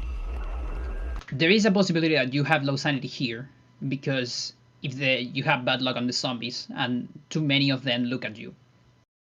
And if that happens, when you go into this room, you're gonna get this sanity effect. Okay, this is a walk-in ceiling. And this thing is 30 seconds. That is a lot of time. You don't want to lose that time. So if you see your sanity is very low, what you can do is when you're close to this, which is around here, close to the loading zone, you can cast a dispel. And as soon as you see 1 rune in the floor, start moving into the loading zone, okay? So dispel, 1 rune, and move here. And so basically canceling a spell right before getting into a loading zone or opening a door cancels pretty much every sanity effect on the next room, okay? So you only need to do that if your sanity is really low. But it's super worth it because it's 30-second slots if you don't do it, okay? You can do it like always if you want to be safe. And then here, sneak a little bit. So let me go again there. So in this room, we're gonna go down. We're gonna sneak a tiny bit after the first axe. So here, and then after that one. So let me count because I don't actually remember which one is. So after the first one, 2, 3, and after the fourth one. Okay, and that should put you in a good spot. So there and there. And then you want to keep going on this passage, always close to the right wall, like this. So you avoid... These ones doesn't matter if you activate them, because you're never gonna get caught by those axes. And then enter this room. On this room, we're gonna do something similar. Oh, actually, never mind. There's a sanity effect. This can happen. Okay, so we're gonna wait. This thing is actually one of the longest sanity effects. It's like 20 seconds. If that happens, you just have to wait it out. Not too much you can do about it. This isn't. Okay, so now we are here. This is something similar to what we did on Max with the moving spell. But this time we're gonna do it with a dispel and then an enchant. Okay, so enchant, I mean dispel first. That's dispel. Then pause. Go to your spell menu. Go to enchant item, which is spell 1. Try to enchant an item, but don't do it. Press B. Then after that, do a real enchant item. So now this is the real enchant item. And you can enchant any item you want. Let's just enchant the cookery. And we can move while we do this. So while we do the enchant, we're gonna get into the button, which is this button right here. Okay. So now the enchant is gonna finish during this cutscene. Okay, like that. And what you can do here is you can get rid of this message. Do a sanity recover, like that. Then run down and do another sanity recover. And get into this spot and match B to get that thing. Okay. So that looks tricky, but it's actually not that tricky, okay? If you're not confident with that, you can always just go into the button normally and like don't do any of that fancy stuff, okay? But this helps a lot, believe me, because it gives you a lot of sanity.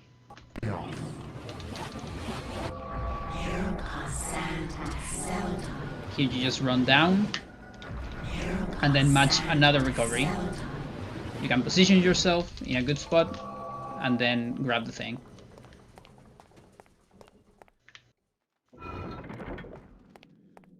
And all that trick is very useful because that way you can keep sanity like very high, and that way enemies, when they look at you, they won't deal health damage. So this way you can successfully complete this chapter without shields. Okay. In this next room, we're gonna sneak from the entrance until this little fountain where we use the necklace. And then we're going to examine this and push the button.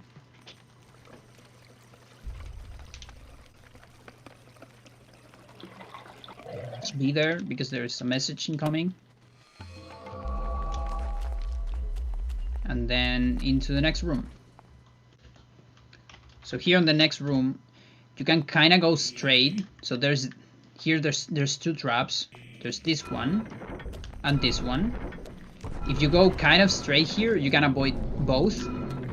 And then there's this one too. So to avoid this one, since there's gonna be a zombie here, ouch, you go straight here and then you go here, okay? And then from there, you run this way. So let's do that a little bit faster. So straight until the second one, go here and then go here. Okay, and that's done in such a way that the zombie doesn't cut you, okay? then use the necklace. And the next pause, scroll down, put the torch, and then LR to use the gold bracelet.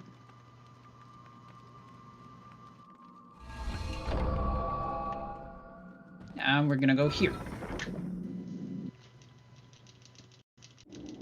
Remember me, Alex. So that's a fixed sanity effect. Then here, you want to sneak from the torch until the corner. So from the torch until this corner right here. And then from this torch until the next torch. So there. Then ignore the horror. Here press R as soon as you take this to store your speed, and here you can run by the middle, kind of like the middle, so around there, okay? And on this next room, there's another walking in ceiling, and you're very likely to be low sanity here. Again, it depends on whether you hear the scary noises or not, but I kind of recommend always doing a cancel spell here. So basically you're going here, you do a spell and cancel it as you enter, okay? So always wait for the runes to be on the floor, because otherwise if you just move too fast, that doesn't count for skipping a sanity effect, okay? Okay, then sneak just like Elia from the start of the room until the zombie. Then on this room, you see there's a trap at the beginning here. You don't want that trap, so you can like sneak this way to turn around. Then you want to do this trajectory right here. All of this you're gonna do it running, but then here, then towards between these two ones, then between these two ones, then here, there, until here, okay? Now let's do it running. So there is, here, then towards the center. If you activate that one, doesn't matter too much. And then here. And then on these two ones, right before this matcher, start sneaking until the zombie. There you go. Then here, ignore the zombies. Go here. And on this one, you want to sneak a little bit right after you activate the first trap. So that one, sneak a little bit, and then go straight. And then here, you want to go between these two ones. And between those two. You're probably gonna get tired around here, more or less. So you can start, as soon as you hear that you're tired, start sneaking until this matcher. So there's this matcher, okay? And here, we're gonna go to explain one of the trickiest glitches of the game. So basically, I mean, I'm gonna be explaining this through the entire run, I think. So let's start from the beginning. And first of all, just gotta believe me, okay? So before entering this room, you want to cast a recovery, a Celta recovery, okay? You just gotta believe me for now. I'm gonna explain later that that's gonna cancel a sanity effect, okay? And this one you can cancel it just running, okay? So you're gonna see my magic going down. So like that. I actually did a recovery right there, a Celta recovery. Burn this zombie. And then here, close to the barrier, you can press pause. And we need to make some spells. So the first one we're gonna make is with this rune that is kind of a 1. With this new rune that we have, which is kind of a, I don't know what it is, but it's a weird, that weird thing, that's creature. So that's summon creature. And then we're gonna use this one and the 1 too. Okay. Then go to spell number 5, this spell. And we're gonna assign Chaturga. here on the left. Then spell 6, which is Trapper, on Y. And then spell 11, which is Chaturga Pool, on up. Okay. And then what you can try to do here is you can do LR and cast this spell.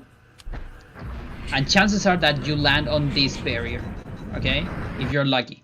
If you don't land there, doesn't matter, finish it regardless, okay? Then after this, cast another cancel cell tower recovery, okay? Before you enter the door. Okay, go straight there, sneak a little bit on the first one. Then here, this matcher is actually smaller than it looks on the sides. So you see, you don't activate here, for example, on this side. You have to be kind of on the center. So you can walk past that. And then there's these blades here. These blades are not like the ones on Elia. These are more nasty. It's kind of hard to get a reliable strat on this, so I'm just gonna tell you my strat. What I normally do is I run like until here. Like I sneak a little bit between this blade and between the second and the third blade, and then I run straight. Just try to do that. So like that. But sometimes you get caught. Okay? You can also do it with target, like stopping a little bit with target between the second and third, like that. That one is finicky, okay? So just expect getting caught by those blades. It can happen a lot. It's a very nasty part, okay? And then just run straight between those ones. Here, before this room, another Celta recovery. Before every room, basically. Okay? Before this one, you can also do it. No, get away from me. And the spell I have on top of my head right now, it's a Chizora Pool. What that does is it recovers my health over time. You get 1 health per second. And basically, it also gives me infinite stamina. So you can run forever while you have the pool. Okay, so what's going on with this cancel recovery that I'm doing all the time? So basically, what the game does is every time it's gonna give you a sanity effect, the game basically has a variable that says this is gonna be the next sanity effect, okay? So whatever it is, like turn down the volume, stuff like that.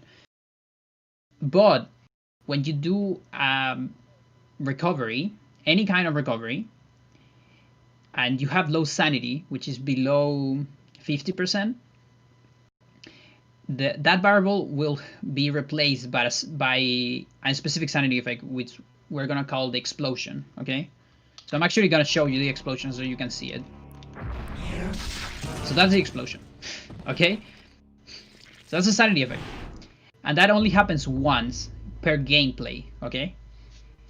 But the cool thing about that is that you can, like, basically every time you do the explosion or a recovery with less than 50% sanity, as you can see here, you're gonna cancel the next sanity effect, okay? For 10 seconds, more so. So you basically have to keep doing recoveries every 10 seconds, all right? So it is tricky, but as you follow my notes and all that, I can tell you exactly where you're supposed to cancel a recovery, and it's actually not that tricky to follow. The only important thing is that you should never watch explosion, okay? Because if you see an explosion, then you can't use it anymore. And of course, your sanity has to be below 50% for it to work. Okay, so let's just go back here. So here, there's this sanity effect, for example. And this is like pretty long and all that. What you can do is you can cancel explosion here. It's kind of tricky. If you don't feel confident about it, don't do it, and actually watch the thing. That's fine. Because this one you have to cancel it immediately. If you take too much time on cancel it, like this, you're gonna explode. So you want to be moving immediately as soon as the thing starts, and just press recovery while you move. Okay, that way you're gonna cancel it. Here, the next recovery, it's gonna be on this line right here on the floor. There you go. So remember, those are cellular recoveries, because that's one of the cheapest spells in the game, since we are gonna do those a lot, you know, because just to avoid sanity effects. This is basically RNG manipulation, if you want, kinda. And that's why we use a very cheap spell to do it. The next one is gonna be at the end of this carpet. Another recovery. So every time you see my magic going down, that's a recovery. I'm canceling instantly while I'm running. And then here, we're gonna get ready for probably the biggest skip of this game, which is Edward skip. So Edward is chapter 10. It's the longest chapter in the game, but we can skip it. To do that, here at the beginning of this room, you have to cast a dispel. Okay, so I'm gonna cast a dispel, and then right after the dispel, I'm gonna press start. Okay, so dispel start. Go to the enchant menu, spell menu, do an enchantment, but don't enchant the item. Press B, and as soon as you press B, you can move. Okay, and so you can move during the spell, and you can get into this cutscene. Very important that you haven't seen this cutscene yet, okay? Because we want to use it here. The only place where you can hit this cutscene before is when you go to Karim. But you shouldn't. Like, you just go to the guest room. Just be sure to never have seen this cutscene before, because you can only see it once. And then the dispel finishing during this cutscene will allow you to move during this cutscene. So as soon as you see the black bars going away, you can go up and move during this cutscene. So black bars disappear. There you go. So you can move up and go into this wall. So you see there's kind of a shape in the wall, kind of a door shape in the wall. That's where you have to enter, because there's no collision during the cutscene. Okay. All right. So then we have this cutscene. Just get rid of that. And here, remember, we assigned this spell Chaturga. Okay. So we're gonna cast that. And then you can position yourself here and examine this. To get the stethoscope, just examine once. And then before exiting this room, we're gonna do another cancel spell. Like that. And Max is gonna be there chilling. And we can grab this page.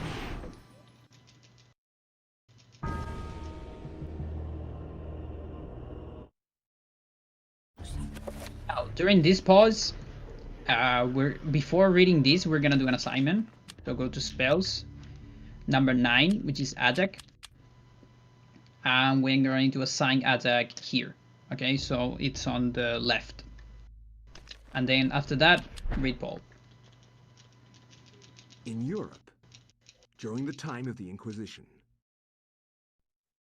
So now we go to the Inquisition one, which is Paul. And this is, there's more time here. There's a lot of backtrack in this chapter. So hopefully I won't be pausing that many times, because I have more time to talk. You gotta get to this place, watch this cutscene. Then grab the emerald. Watch another cutscene. There's a ton of cutscenes in this chapter actually. Then Tome of Eternal Darkness.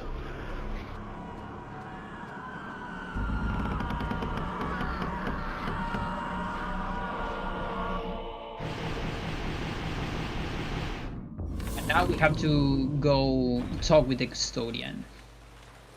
So we go straight here, upstairs.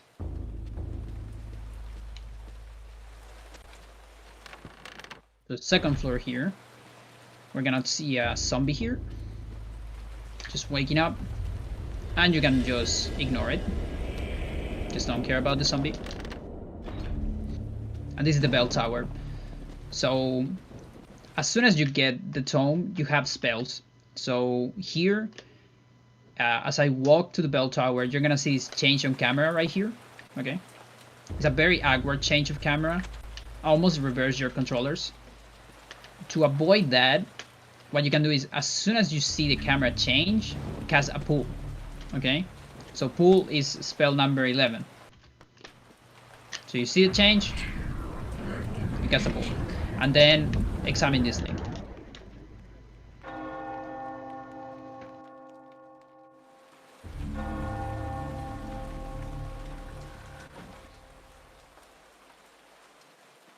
Here's the custodian.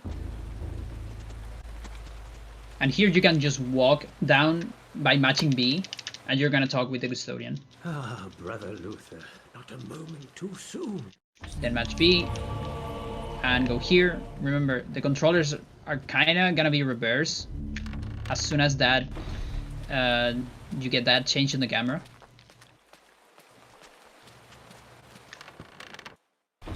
And the floating rune right there on top of Paul's head is to keep running forever.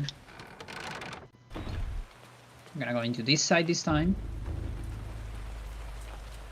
So you see, I don't have to sneak. I don't have to memorize sneaking patterns or things like that. Stamina is basically infinite with this thing.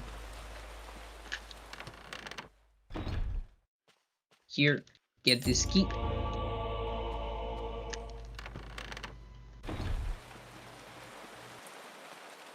And now we go to the basement.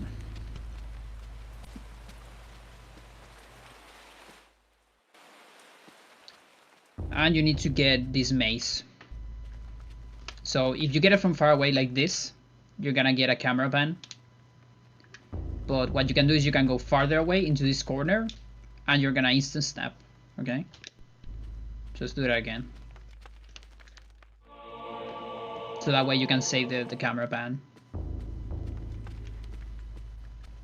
Then into this room and grab this book, which is one of the pieces of evidence that we need for this chapter.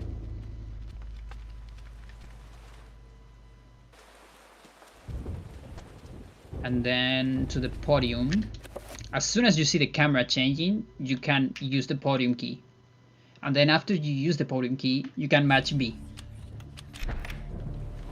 to trigger this as fast as possible. And then here you have to confirm with A. Then here on the change of camera, you can sneak a little bit because that movement is kind of awkward. That turnaround right there.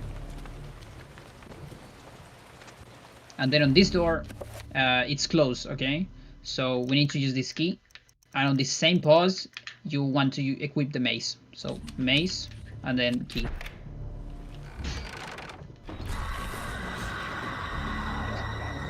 Jump scare. So that's an unavoidable cutscene. Right after this cutscene, you want to hold left because we want to get into the Anthony room, okay? Which is right here. So Anthony, we're gonna fight Anthony, and he has the sword, the long sword. The easiest way to fight and finish Anthony is with head attacks. And here, this is a good spot to to practice attack cancels. So remember, the principle for attack cancel is that you do an attack, target attack. As soon as you start the attack, leave target, okay? And then input a little movement. And the movement is kind of gonna be buffered, okay? So as soon as you input the movement, you can start targeting again and matching A for the next attack, okay? And that will kind of halve your animation, your attack animation, okay? And all of them have to be on the head. So that's 1. Then go behind and you can do 2. Then go behind and you can do 2 more. Then behind and 2 more. If you fail 1, doesn't matter. And you need like 6 or 7, okay? Then when he's waking up, so you're gonna see 2 animations. That's the first one. And that's the second one, when he start getting on his knees. On the second one, you can start doing head attacks. And you have to put yourself in an angle so that you can actually attack the head, okay? So there, for example. And if you're too slow, you should go behind so you don't get caught by an attack. And now we're gonna get the sword.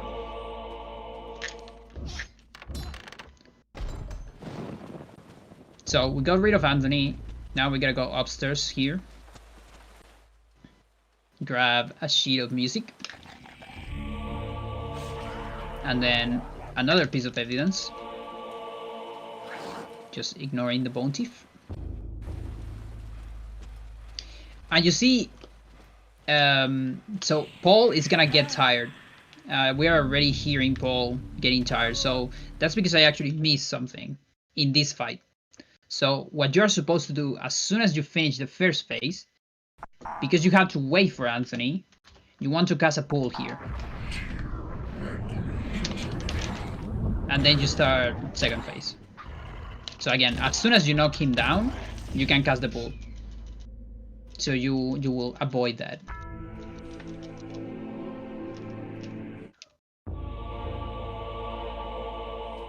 And now we're good to go.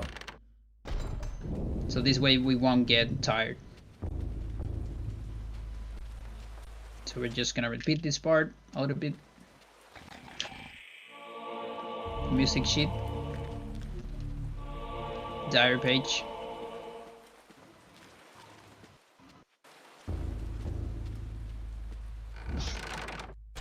And we gotta go to the basement again.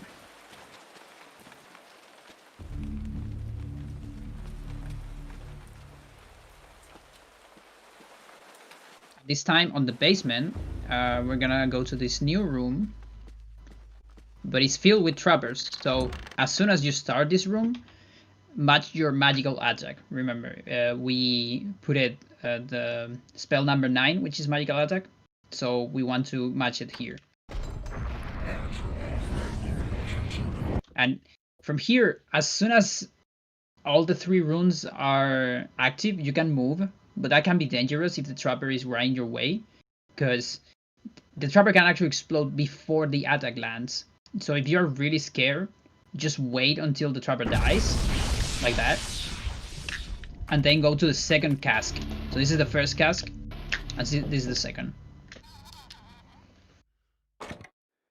And that's to open this door. Then match start here to open your menu, and equip the 2-edged sword. Because we're gonna need that for this fight.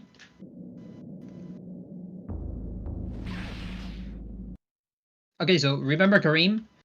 This horror is similar, but it's a little bit harder because Paul is not as great as Karim to fight.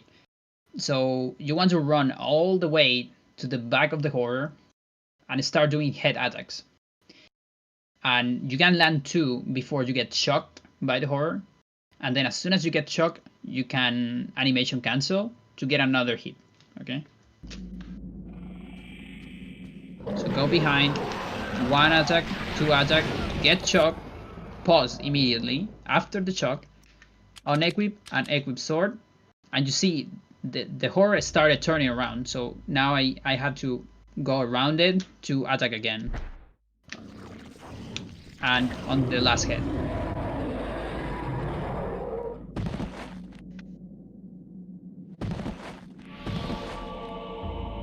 And then after that, we can use all the jewels that we got.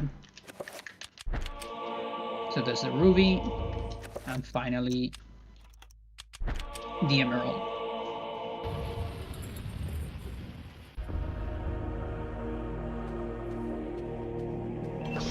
And then we go here.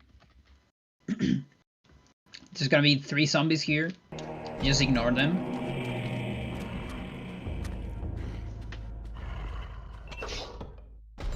Then here, there's Uyat zombies. One of them has a rune, which is Paragon. We need to get it.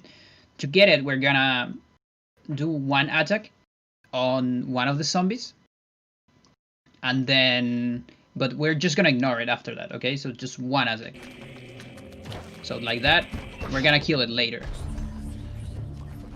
And here, ignore this zombie. And then here, go here, ignore the horrors. And on this next room, you want to position yourself on the right side of the passage and do head attacks, okay? 1 head attack, 2 head attack. If the second one doesn't land, doesn't matter. You can kill it later. And then here, 1 attack, 2 attacks on the head. Here, go to the library. Hopefully before the zombies catch you. And here the same.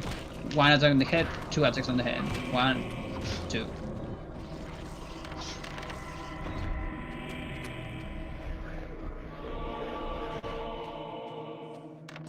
Ignore that zombie.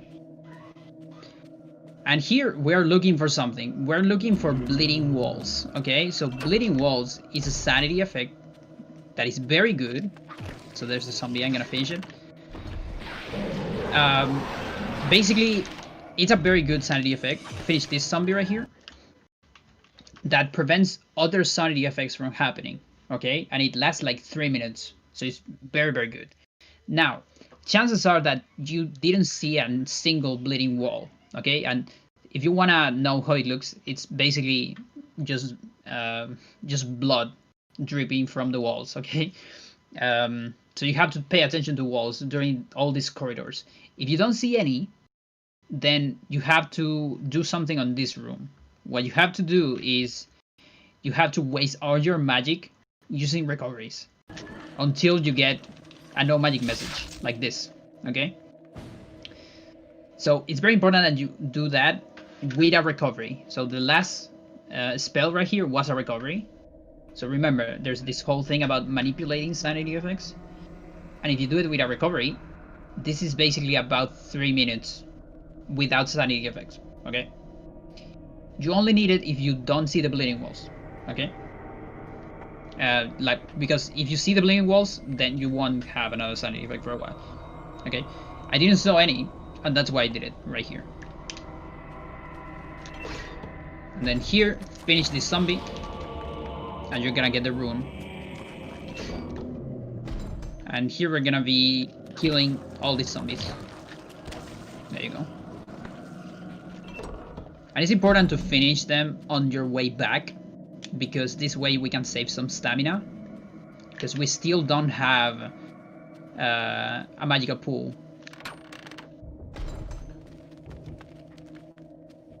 Yeah, this segment definitely looks like an old Skyrim. So we're gonna go here to the piano. So we grabbed the sheet of paper before to play this piano. So there we have it. I have an strat with 2 fingers that I usually do, which is like this. You can do it really fast. I just like to do it that way. You can do it with just 1, it doesn't matter too much. And then right after this, cast a pool.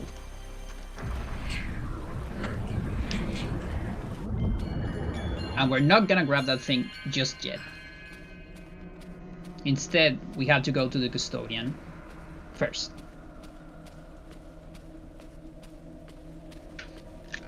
And you see I'm not getting a single sanity effect.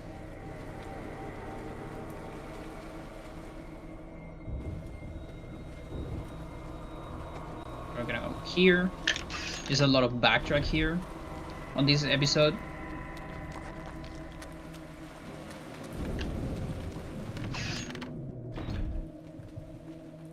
Sanity.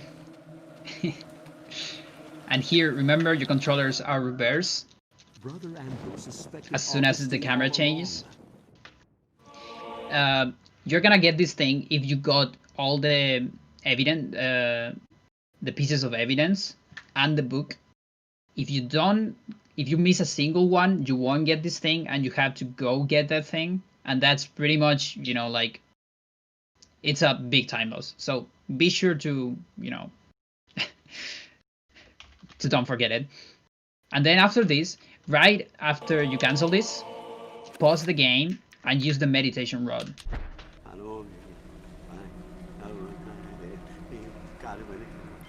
This is the safest strat. If you want to go a little bit riskier, you can do the trick of wasting all your magic with recoveries, and that works too. The problem is you're gonna have very low sanity, and that'd be kind of tricky for some horrors that are incoming. Okay, so again, this is the easy strat. If you're not feeling confident about your health, remember, Paul doesn't have a lot of health, so you can die pretty easily on this chapter. So for your first runs or things like that, I actually recommend using that thing.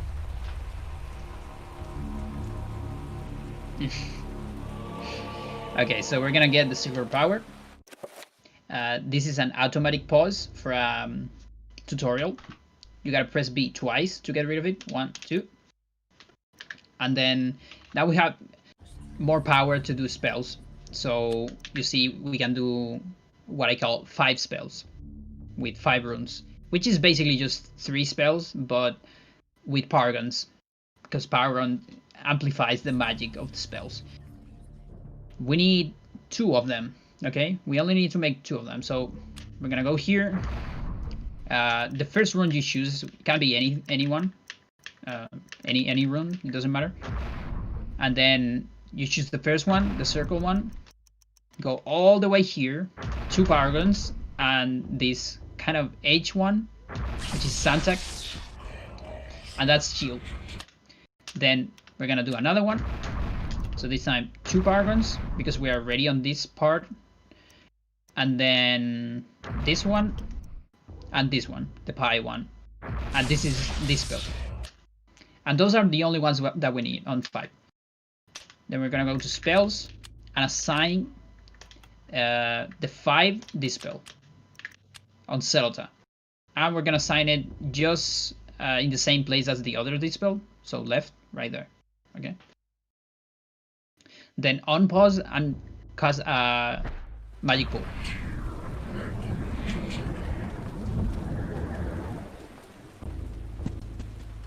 From here we're almost done with Paul. We just need to go to the last part. We uncovered the truth already. There's some zombies here. There's some techniques to get around it, but I actually just recommend killing them. It's just easier that way. Then there's trappers here. So you see these trappers here. You can get caught by them if you're too close to them. But you can actually run from this side, this little gap right here, and don't get caught by them if you're running. So this way, and then that. It can be a little bit tricky, but it's like the best strat.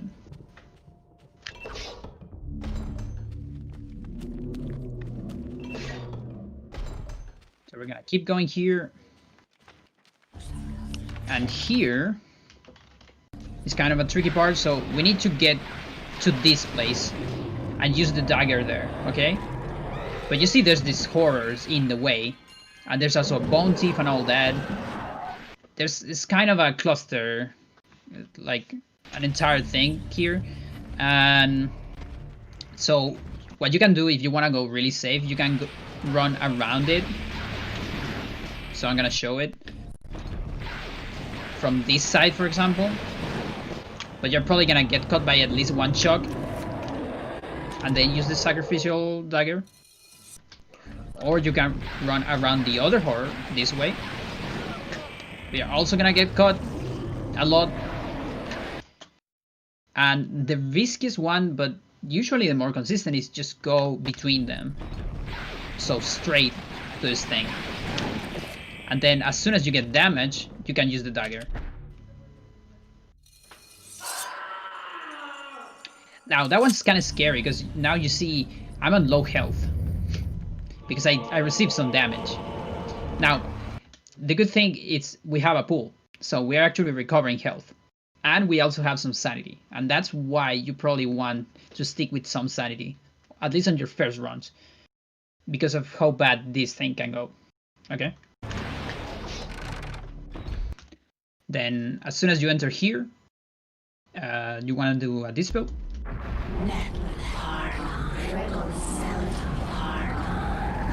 You can move as soon as it finishes. You have to stop a little bit there to be able to do that part without getting caught by the barrier.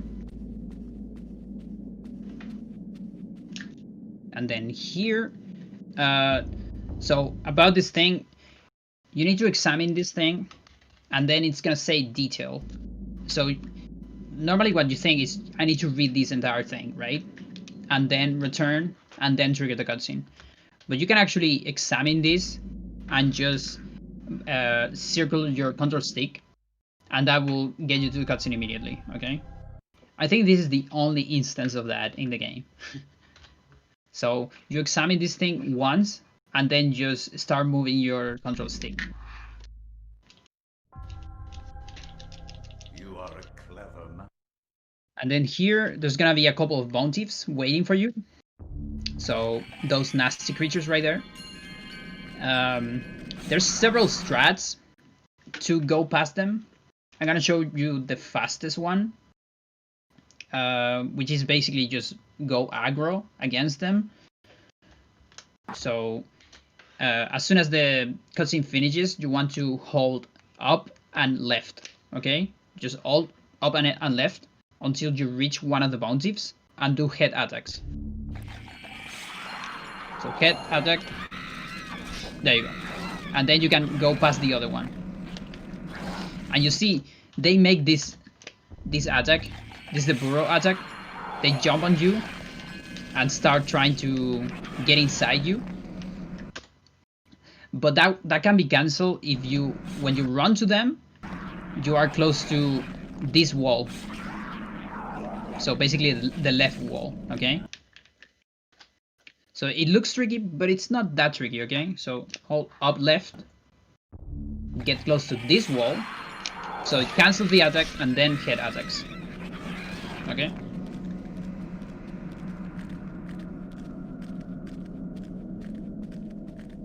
And then we're done with Paul.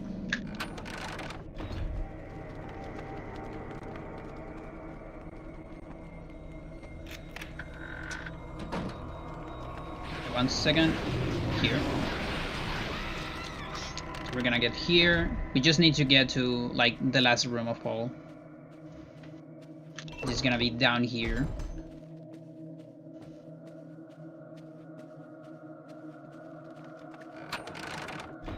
And into the sad ending of Paul, because you think you're gonna fight a boss fight, but actually the boss just kills you instantly. So it's actually pretty sad. One second.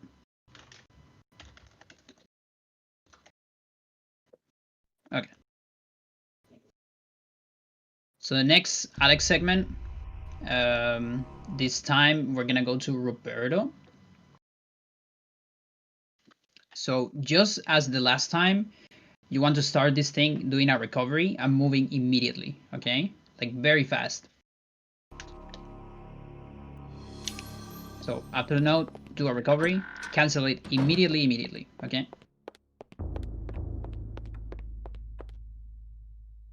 Then remember, the queues for this the recoveries are the same. So basically this line right here, one recovery there. Then the end of this carpet, one there. And then do another one before this door. And then here, examining the piano, and same as before, you do that.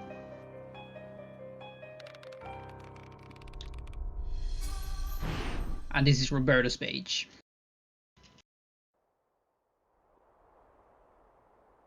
Little cutscene right there, as you get the page.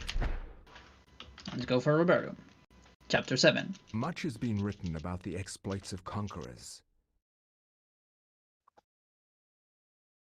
And for chapter 7, I actually want to go for a little break. Yeah. Yeah. I'll take a Yeah. quick breather, and we'll get back to it. Yeah. All right. Because So, we are kind of at the half of it. Yeah. all right. So don't go touch that dial. Okay. Take a quick break. We'll be right back. All right. I'll be right back.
Ready when you are. Alright. And Pandora has sat back down, so give me one moment while we switch over to the scene. And Pandora, the floor is yours. Okay. So, now we're gonna go to Roberto. So, the first thing you want to do on Roberto is you want to match B as your start. So, actually, let's go back. So, match B. So, you just start running, then punch this ladder, then don't punch this one. It's important. Roberto doesn't have a lot of stamina and he's very slow, okay? So it's very important. Don't punch that one too. Then go here, and as soon as you see the examine button, you can survey the area, because basically you need to survey the area to advance this chapter. And to survey, you need to press examine, then yes, and then get rid of this message. So what I normally do is I press B to A to B like this. So basically that. So I slide from B to E, from B to A, and from A to B. Okay.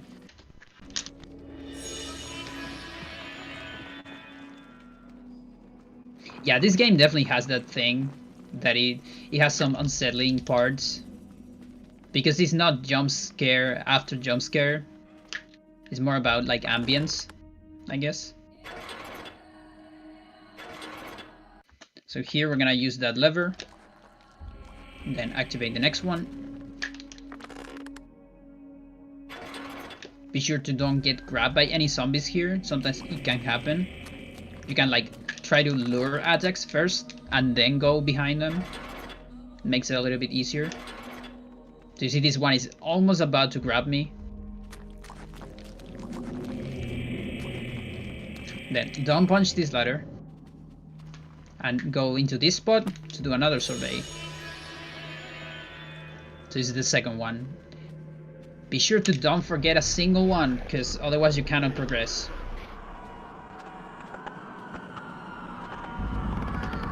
Now we're gonna grab the tome. And here you can match B to go down this ladder. And here we're gonna move a little bit on this room, and then we're gonna cast an attack, okay? So move a little bit and then cast an attack. And then keep moving.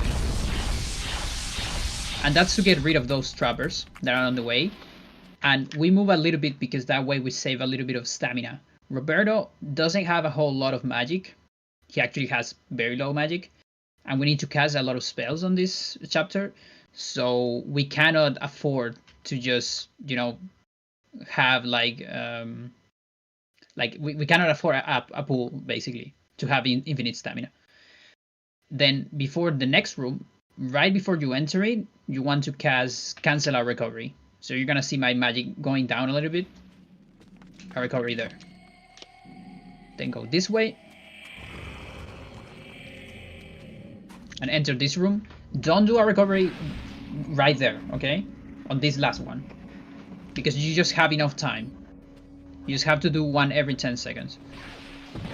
But again, Roberto doesn't have a lot of magic. So the next one, we're gonna delay it a little bit. And we're actually gonna do it here. Before this one.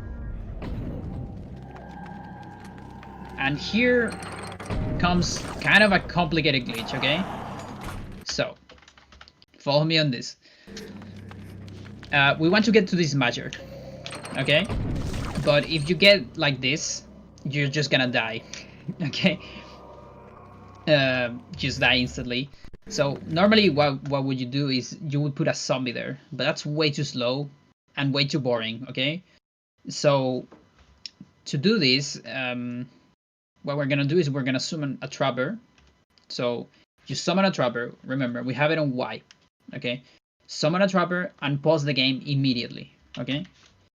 And by the way, this trick is a little bit dangerous, so if you're afraid of a game over, because you can't have a game over here, you can just save the game here, by the way, okay? So, trapper and pause, trapper, pause, okay?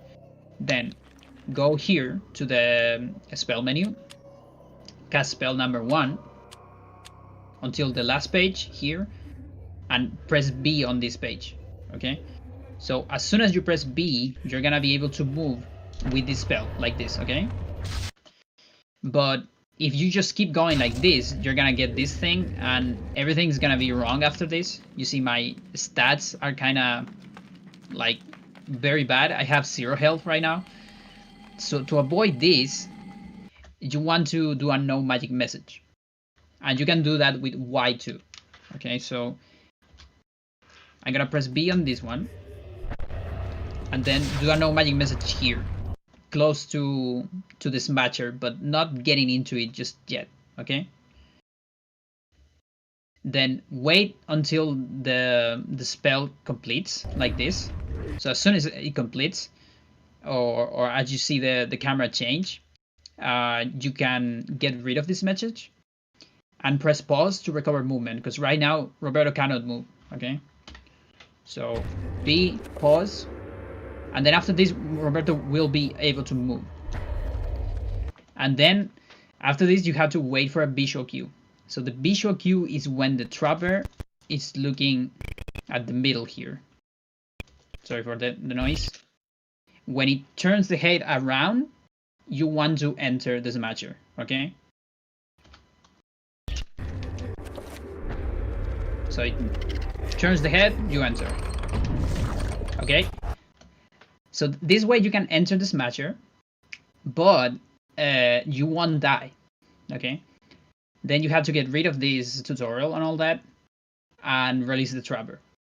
And the cool thing about this is that this gives you a property, which is Roberto is basically a ghost now, so he can float and he can go through enemies too. And that saves a lot of time. Okay. So after this, we're gonna get rid of this, and then you want to make the trapper explode. And then as soon as you recover movement with Roberto, you can go out of the smasher like it was nothing, okay? It just doesn't have collision in that direction. And here we're gonna cast another recovery to cancel sanity effect. So recovery right there. Go this way. And there's a couple trappers on this room. So we're gonna go here, and we're actually going to sneak past this trapper. You can go through the trapper, by the way, with this glitch. So yeah, just to don't anger the trapper, you can just sneak past it, and then grab this key, because we can float. Otherwise, you need to, you know, cast a reveal invisible there.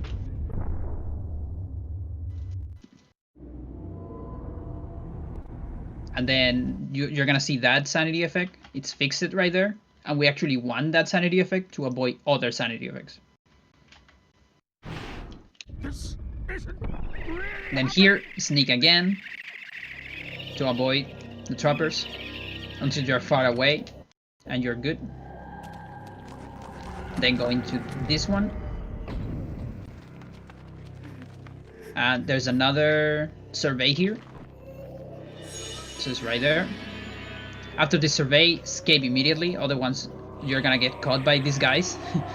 They're gonna go after you. Pause on this door right here. Equip the torch right there. And we're gonna do another assignment. So this time it's gonna be spell number 7, which is shields. So assign Chaturga, and it's gonna be on this side, so left. Okay. Then go back to your inventory and use the key to open the door. Run here until right before the electricity, and right before you get to this thing. So this is an electricity field. It electrocutes you. It's very bad. So right before you get there, you cast a shield here. And you gotta wait until it finishes. And that's actually on purpose, because we want that shield to give us some stamina, okay? Okay, so here we're gonna see this cutscene. And right here, what has to happen, the normal course of action will be something like this. You will go here, and you need to burn the rope, and wait all that, so you can get into this bridge, okay? But we can float. So what we're gonna do is we're gonna float over that abyss. But to do that, there's actually an invisible wall that we need to go past, but it's very, very Like it's not very big, okay? So to gain some height, you're gonna go into these stairs, okay? And you can do that by sneaking. So you sneak to the stairs, gain some height, then go here. And then before getting into this cutscene, which is the worms cutscene, okay? So you see these worms. Before that, always before, you want to cast a pool, okay? So gain some height, and before this cutscene, around here, cast a pool, and then immediately get into a cutscene. And if you do that correctly, you're gonna get your magic back, and then you can kill the worms, okay? So that's a glitch. Every time you do a spell right before a black bars cutscene, you get your magic back. And remember, Roberto doesn't have a lot of magic, so you definitely want that, okay? So let's do it again. Get some height. And before this, pull. Then get into a cutscene. Get your magic back. Get rid of the worms. And now we're gonna go this way to use this lever. And from this lever you can cast a shield, because we have enough magic for that. So shield, and this time we're gonna do a moving shield, because now we have a pool, so we can run forever. So you can pause, go to the spell menu, go to spell number 1, cast it, but instead of actually casting it, press B, and then you can move during the spell. And as you're coming back, here on the middle of the abyss, do a survey. Always remember that. It's super important that you remember that, because it's super easy to forget. And if you forget it, you're gonna lose so much time. I've lost runs to that, okay? And you have to do it on your way back, because before that there's the worms, and you are not allowed to do a survey if it's too dangerous. So you need to get rid of the worms, and then you have to wait a little bit. And that's why we do it on the way back.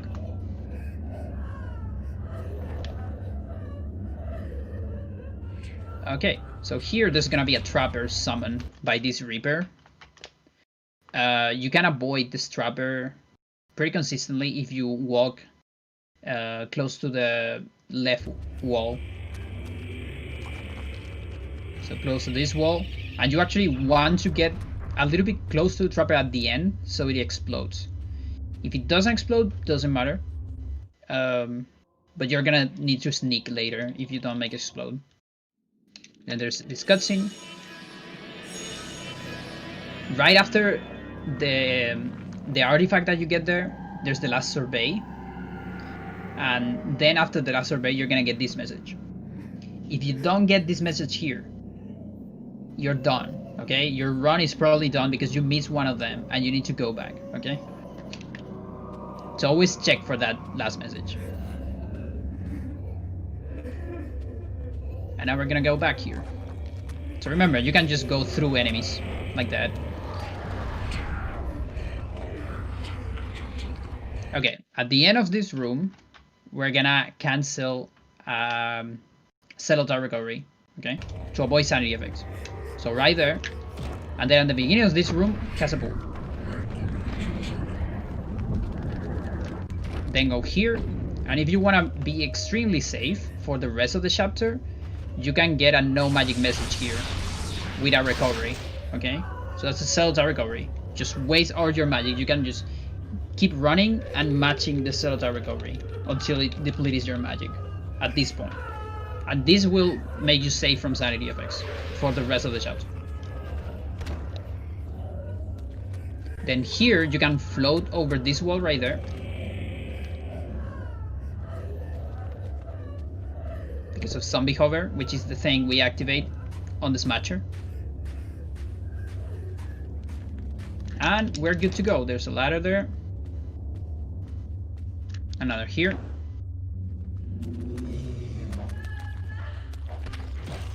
Then this ladder, we don't need to punch it. So you do a quick turnaround there. Otherwise you're gonna have an awkward turnaround if you punch that ladder. And go through this zombie. And up to the last ladder, which sometimes is hard to find. And if you got all the surveys, you're gonna see this cutscene, and the chapter is gone. So you're good. If you miss one survey, you won't see this cutscene.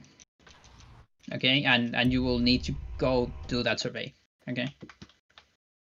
Then another Alex segment. So remember, every time we do this Alex segment from Lindsay and on, we need to start running and doing a cancel recovery. So there's a cancel recovery. You see my magic going down. Then examine this thing.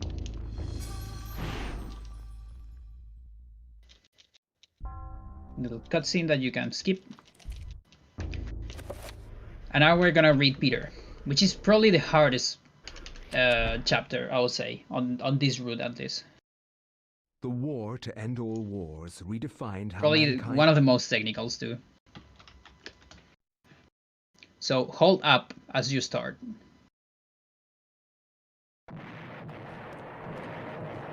We need to get a letter with orders for a soldier. So it's right here on the podium. After you get the letter, sneak until the end of the stairs.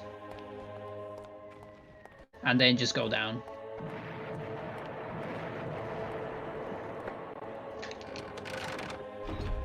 And here's the soldier. So pause, open the thing, and use the orders. So now this soldier is gonna move away. You can enter here, here, B, B, A, to grab the revolver.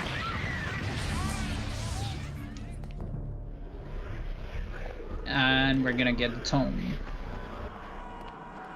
So after this we can do spells on this chapter.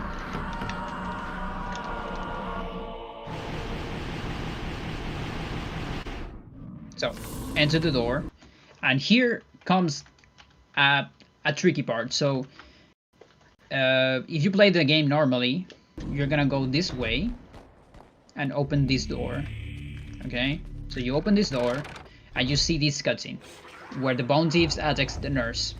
Okay, we want to skip that cutscene, and it's very important that we do it this way. Okay, if you want this chapter to work the way I'm gonna show here, you have to do this trick. You cannot go around it. Okay, so to do the skip, you need to get into a specific spot, which is kind of at the beginning of the stairs, so around here. Maybe you cannot totally see it because it's pretty dark here, but if you have the game and you can turn the brightness a little bit up, there's basically a stairs here, and the beginning of the stairs is right there. Okay, so that's kind of the first step, and at the first step you're gonna cast a trapper. Okay, so on the stairs right there, there's a trapper, and this trapper we're gonna cast it, moving. So we go to the enchant menu and we cancel an enchant, and then as soon as you cancel the enchant, move and open the door. And if you do it in that way, you are able to move during this cutscene. Okay, and the trapper kind of won't finish. Okay, if you're too slow, the trapper will finish here. Okay, and you won't be able to open the door. If that happens, well, that's kind of bad.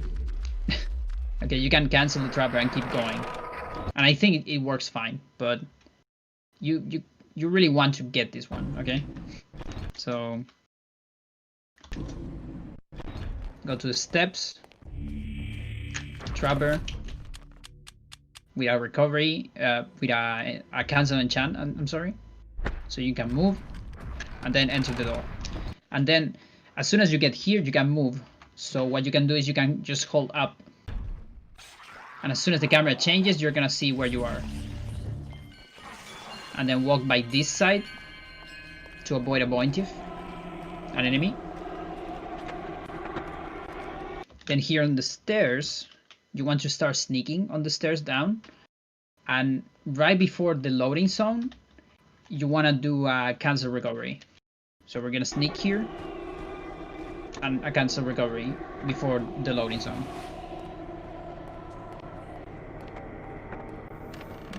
Then get into the boiler room right here. And here we need to save the game, okay? And this save is not a safety save. It's a very important save that you have to do for this to work, okay? So let's go ahead and just save the game. There you go. Oh, but my game is gonna be deleted. Oh, that's really bad. You definitely don't want that to happen, right? Okay, so that's a sanity effect, and it's pretty slow, but there's a way to avoid it, okay? So what you can do is, when you go to save, you go to load and save, you press A, and then B immediately. Just once. I mean, it doesn't have to be immediately, but as long as you do it once, the sanity effect won't happen. So you see, it's right there. So you can, on this save file, you can always just do that. So there, just cancel the load and save once, and then save the game. Okay, and from here we're gonna cast a trapper. So I casted a trapper right there. I press Y, and then I press start. And just like the trapper before, we're gonna cast it with the cancel enchantment. And as soon as you cancel this enchantment, cast a shield, okay? So you see, what I'm doing here is a double cast. Once you do a moving spell with a cancel enchant, you can also do another spell.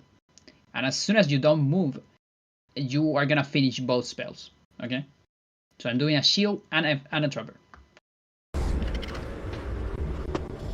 Then you can probably barely see what's going on there, but you have to go through a hole in the floor into this room and get rid of this body. And then here, as soon as you get recovery of Peter, you want to get a no magic message with cancel recoveries. So like this. And that will give you an entire chapter without sanity effects, basically.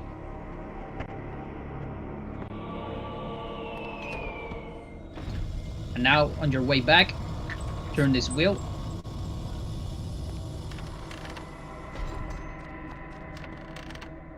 And we're almost ready to turn on the lights. So to turn on the lights, we need to activate this fuse box with the lucky penny.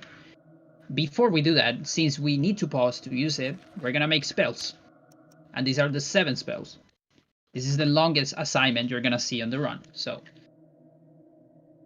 we gotta do a lot of them. So the first is shield, so it's this circle one. Then you go all the way to Pargons, 1, 2, 3, 4, and then the H. So that's shields. Then new spell, 7 again, 4 Pargons. Then this, which is creature, our attack, and then all the way left to Bankarok, the circle one, and that's bind. Another one. Now we're gonna go to this, the other H, and this one. And then 4 Pargons. That's a reveal. 4 Pargons again. This one again, but this one with the pie. So that's this spell. Then the one just to the right of the pie. Then this, 4 Pargons. That's attack. And finally, 4 Pargons. And these 2 ones. Okay? So this and this. And that's item. So this game is pretty old, as you can tell, and that means it doesn't have anything automatic, you know. So you have to do all this manually, and it takes a bunch of practice, but you can get it pretty fast, okay? And I really recommend to do all of them together at the same time, so you just forget about them for the rest of the run. And yeah, that way it's like RTA usually faster. So once you're finished with your spells, We're gonna go to spell list, number 3, which is reveal, assign. This time it's gonna be level 7, Celta, and we're gonna put it on the right there, okay? Then go back to your inventory and use the lucky penny. Then there's gonna be this message, so that means it worked. Okay, good. There's bullets here. Grab the bullets. You have to do it, okay? Just believe me, you have to grab those bullets. It's very important. Never forget. If you forget it, you won't get an skip at the end of the chapter.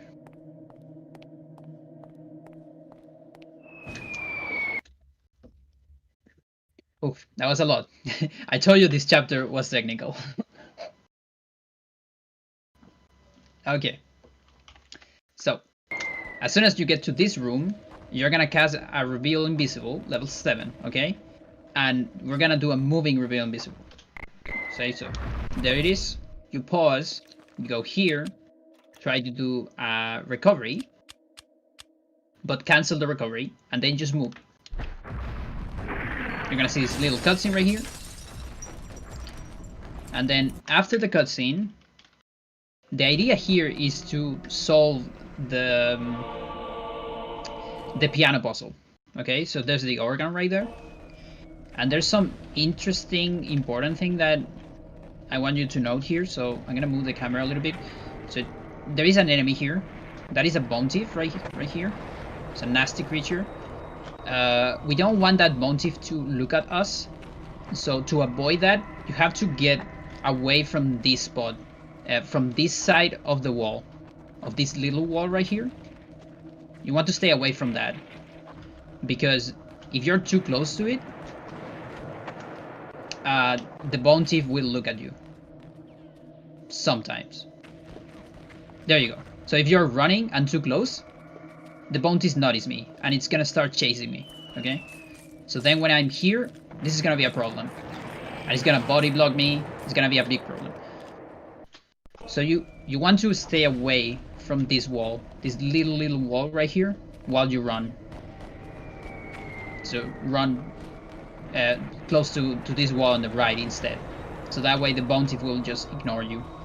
And then there's gonna be the same one with this wall right here, okay?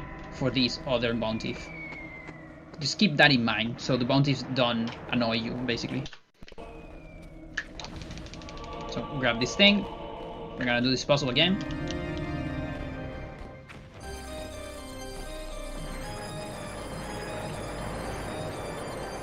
So that's gonna open the cabinet. And then here we need to turn around. And again, to avoid the bone thief, you can turn around with X close to the wall on the upper wall. So you be sure that you don't get close to the little wall. Then here, remember, stay away from the little wall. Go here and grab this thing. To grab this thing, you can't just match B. If you try to just match B like this, you're gonna get another examine, and it's gonna be very awkward like that. The best way to do it is you press B here on the examine, and the camera is gonna pan, and as soon as you read detail, then press B again, okay? Don't match it on this one. So you're here, examine, when you see detail, you do it. And here there's like a save strat that is completely optional. This is up to the runner. After you get the rifle, you can go to the pause, and you can cast a Celota pool. So that's spell number 11 on Celota. Again, this is optional because it makes the route more safe.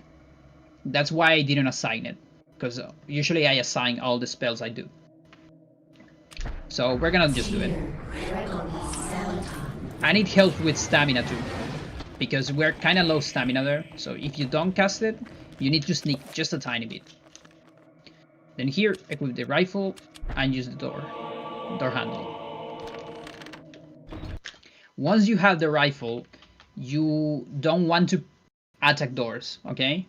Because It's kind of slow with the rifle, and also we kind of need the bullets. You can afford a couple doors to attack, but I recommend you to actually don't attack doors so you have enough bullets. Okay. This ammo, grab it, very important. That ammo in particular, just like the other one, you have to grab it. Now we're gonna go down. There's a zombie. There's 2 zombies on this room. There's this lad right here, and then there's this other lad right here. We want to kill this one, okay? With the rifle. It dies on 1 shot on the body. So as you are running here, you can target the zombie and kill it, okay? You can be more late on that, and it's fine. Like that.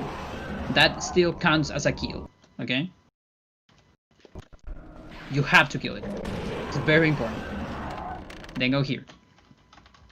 There's trappers on this room. If you just try to go straight, you're gonna get caught by a trapper. Like that. So, since you're not attacking doors, I recommend you to turn around using X. Okay, so turn around a little bit, then kill the trapper, and then there's another one, and you can kill it from here. Okay? So, turn around, then move a little bit, just a tiny bit, to cancel your attack, and kill the other one. This rifle, for some reason here, goes through walls. We still don't know why, but it works. Okay? Remember, there's a second one. Then grab this letter. Never forget the letter. Very important. Another trapper here. And another trapper here.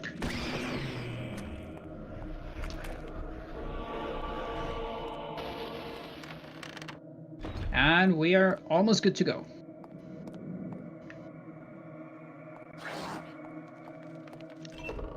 Sometimes that bone thief right there can cut your movement.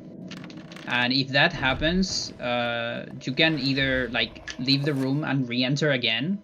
And that usually repositions the bone thief. If it gets really nasty and you can't get it out of the way, you can try to kill it with a rifle instead. Here, open this door with a key. And here there's gonna be 3 zombies in the passage. Kill the first one and the third one. Okay, so first one, third one. Sometimes the second one will start singing because it's connected to the first one. If that doesn't happen, like this time, then kill the second one too. Okay? The point here is that you need to kill the 3 zombies, okay? So sometimes the first one activates the second, and then they will both be activated as soon as you leave this room. If you want to be extra safe, which I kind of recommend, you just kill 3 of them. Okay? Be sure to shoot 3 of them, and you're good to go. You have to do it, okay? I know it looks low. I know it looks weird. You know, we have been skipping enemies the whole game, but we have to kill these ones. And finally, this piece of ammo. And that is the last piece of the jigsaw. Before this door, go here, make a save file. But this time, you're gonna save in a different save file, okay? So this is the one from before. This is a different one. We're gonna save here. And now we're gonna load the previous one. Okay? So this previous save file was made right after summoning a trapper. Every time you summon a creature, the game remembers the ID of that creature. Okay? In order to kill it the next time you summon another creature. So now we're gonna load this file, which is the last one we did before the Black Guardian, which is the boss. And the game is gonna transfer the last summon ID to this save file. And if everything we did on the chapter was good, was doing correctly, then we're basically doing some memory manipulation to make the game think that we summon the Black Guardian. Okay? So the next time we do a summon, the game is gonna kill the Black Guardian immediately. So as soon as this fight starts, match Y, which is your summon. Okay? If you assign it on Y. So basically, cast a summon trapper. And that insta-kills the boss. Okay? Now, this only works if you did everything correctly. And that means getting all the bullets and killing all the zombies. Okay? If you miss any of those, this won't work. Okay? But yeah, it's pretty wild. And then, right after you kill the Black Guardian, press start once. And that's to get rid of the trapper. Okay, press start once and start moving towards the artifact. So there, I press start to recover the movement of Peter. And now you can start moving immediately towards the stained glass. Now, try to don't get hit by this, because you can actually get hit by those. And we need to get to the stained glass before the camera gets weird like this. Never pause here, okay? Again, you need one start to get rid of the trapper. So let's do it again. So that's one start. If you press start again, like this, you're gonna get a soft lock. Okay? Because after this pause, the cutscene is probably not going to advance. And you're just stuck here forever. Okay? So, remember, just one pause to get rid of the trapper. And then you can move immediately. So go here, you can go through the leg here. And into stained glass. You're gonna have just enough time to see Peter when the camera changes. And then here, as soon as you recover movement, you're gonna be kind of far away here from the camera. But if you're in a good position, you just have to advance a little bit to reach the examine prompt right there.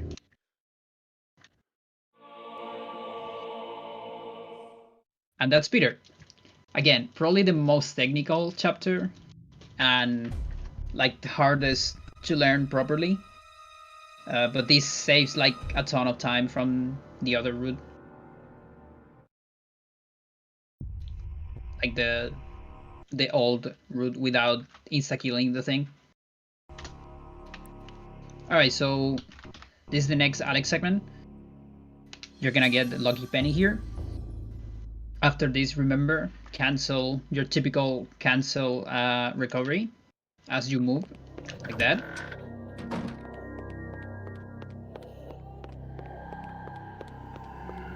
And we're gonna have a jump scare. Help me! Please help me! And we need to talk to this lady to get the basement key. I can't get the blood out! Right after this, remember, we are on this line. That means that's our visual cue to do a recovery. Then the end of this carpet. Use the basement key. Don't punch that door. Then another recovery around here at the end of the stairs.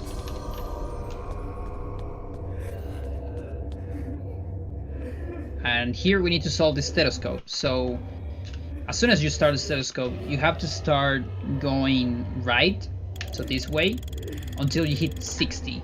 Okay? As soon as you hear the thing, it goes like choo-choo. You can go start go left. It's like exactly 50, but you can go past. I mean 60. You can go past 60 a little bit to be safe. Okay? Just never get short, because if you get short, like if you get to 61 and then start going this way, it won't work. But if you go past 60, it's fine. Okay? Then the next one is gonna be 80. There it is. And the next one is 46. And again, you can go past those a little bit, and it's fine. Just don't go too short. Just be generous.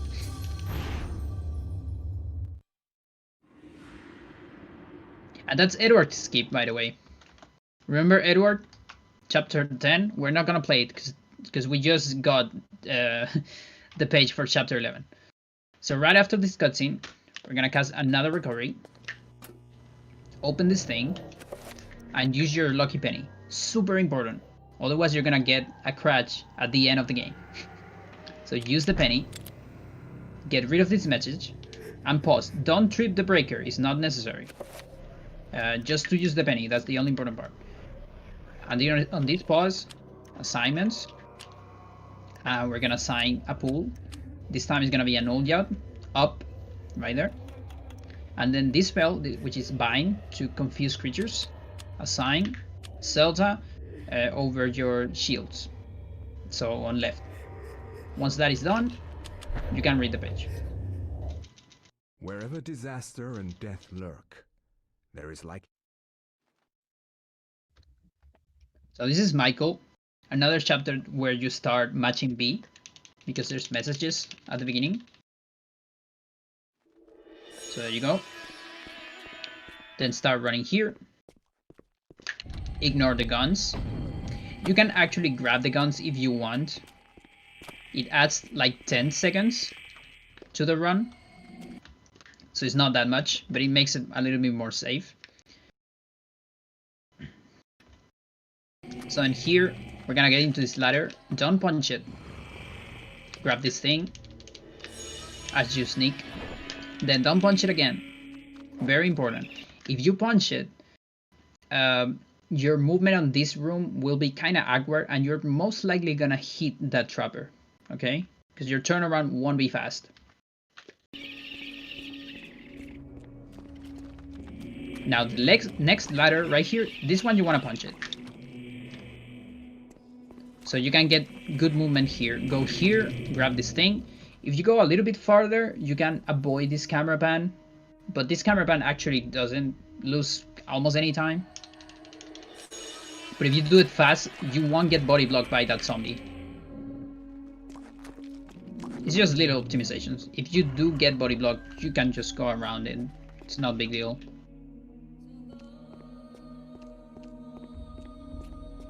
Okay, get close to the hole right there. Mix the staff and use the staff. Here the staff, you can move it with both control stick or D-pad. D-pad goes faster. So if you're comfortable with that, you can use D-pad. Or you can use D-pad and then control stick to just adjust it. You know? It's almost preference, really. I usually use D-pad in some parts and control stick on others.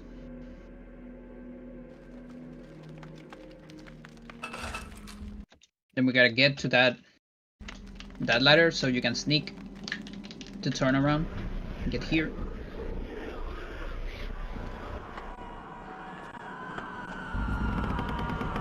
And get the zone as usual. Okay, right here we're gonna punch this ladder to get downstairs. This is a very important one that you punch it. So just wait until you see the prompt right there, and then A to B. Okay, so let's do it again. Then, as soon as you start here on this room, we're gonna do a magic pull. Okay, so we have pull on up. So pull,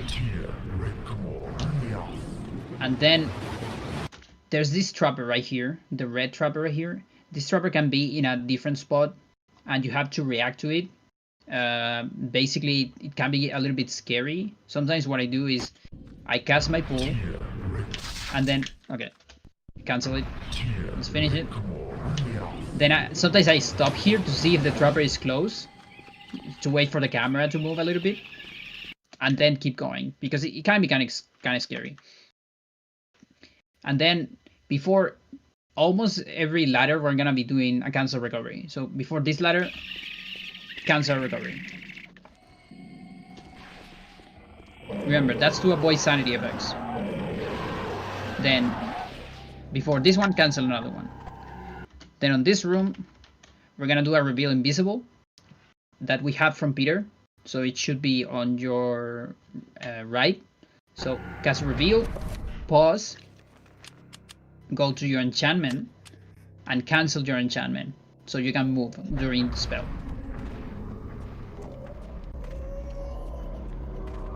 Okay, then close to this ladder, cancel another recovery. You don't need to cancel one on this one, because that room is very short. And you need one more recovery around here. So you see, I got a mute sanity effect and I cancel it immediately. So you see how it works.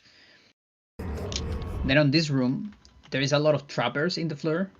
So let me show you. There's these trappers. You can barely see some of them, but there's a ton of trappers. The best way to go around is just run immediately and try to don't hit them. If you run immediately, they will start turning around to look at you.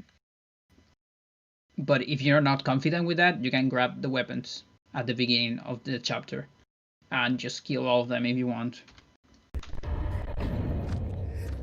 Then punch this door. Very important that you punch it. And then in this next room, there's one zombie that is gonna look at you. Okay? We need to cast a trapper, but you cannot match the spell, because if you match the spell, your spell is gonna be cancelled by the damage of the zombie. So you have to wait until the zombie looks at you. Okay? There it is. When you see the red thing on Michael, that means you got the damage. After that, you can cast the trapper. Okay? Magic, Michael barely has any magic. Okay? So it's very important that you don't waste any magic. Here, I need to get rid of this. So to do that, you target the thing, then you press A. And if you just press A, this happens. And you have to watch the entire animation of the trapper. That's a little bit slow. If you want to optimize that at some point, you can press A, and a tiny bit after, you can press start. And that will cancel the animation of the trapper. So A and then start. And then you can move immediately. Okay? Now, something important is the collision of that obelisk is still there a little bit. Okay? So if you go too fast, so for example like this, you see I got caught by the collision there and the zombie grabbed me. So what I usually do after doing this is I get a quick trapper and I run around a little bit like this until the collision is over. Okay? Then here you're gonna climb down and you're gonna get this sanity effect. This is a ceiling sanity effect right there. Okay? But this is actually a good sanity effect, because we want to use this to cast another pool. Because when you waste magic inside sanity effects, you recover that magic later. And remember, Michael doesn't have a lot of magic. So as soon as you get here, cast a pool. And when it's over, clean up to get rid of the sanity effect. And then here, there's two trappers that you need to make explode, okay, for your way back. Again, if you want, you can use the guns, and that's easier. But you can try to learn them and make them explode like that. And then we're gonna make the other explode. If it's too scary, then get the guns. Or you can sneak past them. And here we are on the horror fight. So a lot of pieces come together here to make an skip we're gonna do here. To make this skip, usually what we do on this part is we make a bind like this. This is like the normal course of action. Okay? So that makes the horse fight between each other, and we need to watch this whole sequence until one of them dies, and you can't do anything about it. You just need to wait, and this thing can go for over a minute. It's a lot of time. Or if you are really lucky, it can be like 4 seconds, I think. So it's kind of slow, But there's a way around it if you still have explosion. Remember explosion? The thing we use to skip sanity effects every time you do a recovery? Okay, we're finally gonna use it. So if you haven't wasted, if you haven't seen it yet, if you haven't seen your character explode yet, and you're still able to manipulate sanity effects, what we're gonna do here is we're gonna make a recovery. Okay, so recovery and pause immediately. Okay, I did a recovery. I'm gonna show it to you. There it is. Okay, so recovery, pause, then go here, and you know the typical thing for free gas. You try to do an enchantment, but you cancel it. Okay, as soon as you cancel it, do a bind. You cancel it and bind, and you're gonna explode, and then match for another bind, and that will cancel this thing. And now I can go here and grab the bombs. Okay, so that makes this fight really, really consistent. It's a little bit dangerous because the two horrors are right there. So you can get caught by them. You have to kind of react to them. If you see they start doing something like this, which is a double arm attack, I recommend you to wait a little bit before you go between them, because that attack can actually hit you, while the single arm attack cannot hit you. And yeah, this is just very cool. It works because you recover all your stats after the explosion.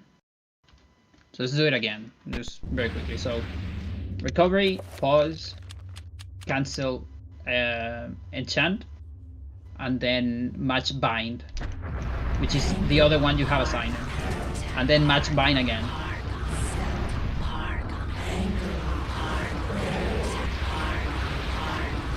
And second bind will advance this cutscene, and then you can grab this thing.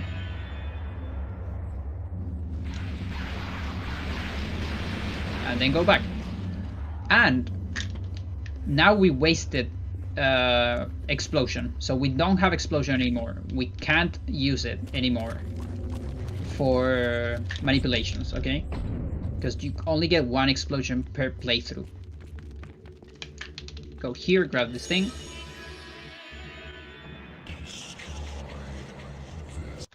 Right after the destroy this cutscene, press start. Go to your spells, go down to spell 7, assign level 7 Chaturga on left, then spell 11 pull Celota up, and finally spell number 5 level 7 Celota down. And there we got rid of the Celota recovery, because we can't use it anymore to avoid sanity effects. Then scroll back, mix these two things, and here cast a shield. Then yeah, you wanna walk during this shield, so do the typical thing with an enchantment, and then start walking on circles. Okay. So this is to recover magic. So as soon as you see this recovery on Chaturga, press start again, and this time do a 7 enchantment on the C-Bomb 4. And as soon as the shield ends, you can move, and it won't cancel the other spell. So you see these spheres here? Those are the shields. So now you can move. If you think that's way too tricky, you can just cast a shield normally and then enchant the bomb normally, okay? And like, it doesn't change anything. You can implement that optimization later. Then go here, use the bomb. And as you get to this room, make a Celta pool. The one that you just assigned. And this is so you avoid low health. in the escape portion. And from here you kind of have to memorize where you have to go for the different doors. I cannot see this door. Where's this door? There you go.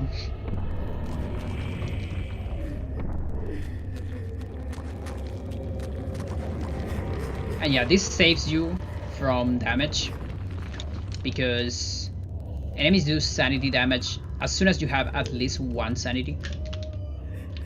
Even if they normally do like 30 damage on sanity.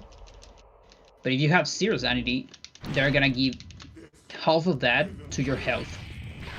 And that can make you go on low health.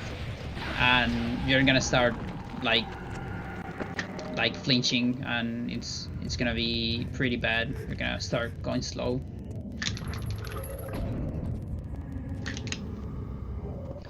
And that's Michael. Just one more chapter, which is Alex. So it's gonna be a couple of cutscenes here, just match start. And here, at the beginning of Alex, you would say, okay, let's go for the typical cancel a recovery to skip the sanity effect, because this is the sanity effect we're gonna see if you don't do anything. That thing, to be continued. That's pretty long. If you want to avoid that, this time what you have to do is you have to cancel a spell. And the easiest spell to cancel is Trapper, because Trappers cannot be summoned on the Tomb Room. So you can press Y here. Y, and then B, and that still show it, right? That's because we have to be faster on that. Sanity Redemption, yeah. So what you can do is at the start of this chapter, you can slide from Y to B to be faster on that. Okay, so and then go here. Okay, if you don't get it, doesn't matter. You're just gonna see the extra sanity effect. Okay. Then on this room, we're gonna do a double cast. So we're gonna cast a pool up, start, do an enchantment, cancel the enchantment, and as soon as you cancel, you cast a shield. And then you can move as soon as the pool is over. If you move before, like this, you're gonna cancel the pool, okay? But if you wait for the pool to finish, there, it finished, you can move. And it won't cancel, you will get both spells, okay? So that's a double cast. And then during the shield and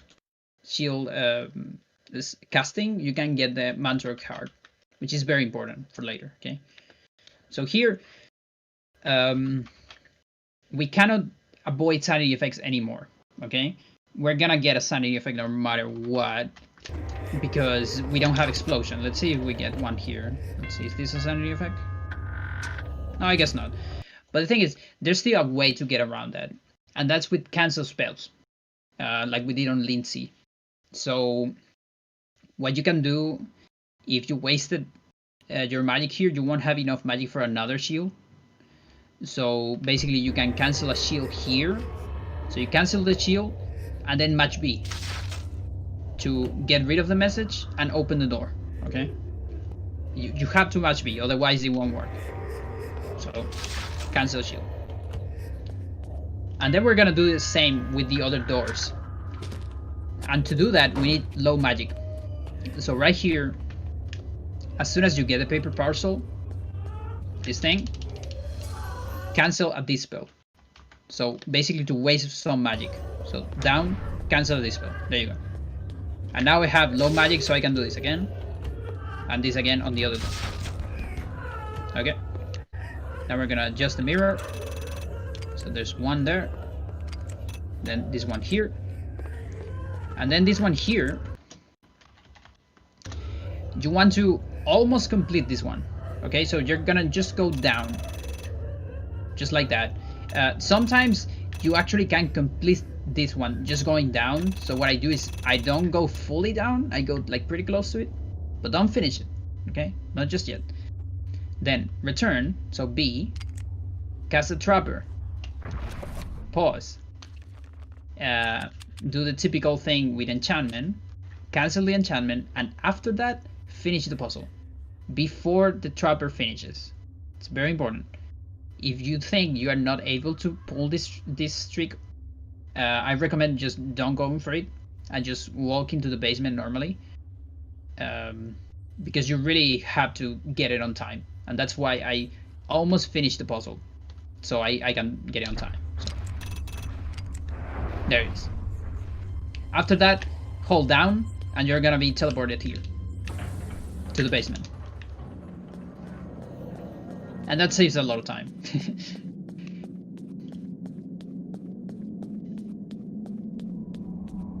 So in this room, pause, open this thing. It's kind of an extra pause, but we don't really have another place to put that pause. Here, sneak on the stairs down. And if you didn't forget any artifact, the game is gonna let you enter Enga. Otherwise, it's gonna tell you you are missing one artifact, which most of the time can be the Mantor card. That happens a lot. Okay, so here we're gonna do the same thing as before. We're gonna do a double cast, 2 spells at the same time, and you're gonna move as soon as you see the first one finishing. Okay. So the first one is gonna be a what's it called? Settle a pool, and then a dispel. Okay, so settle a pool right there. I did it, and then I pause. Typical thing on enchantment. Cancel the enchantment and dispel. And as soon as you see that, the first 3 runes, you can move.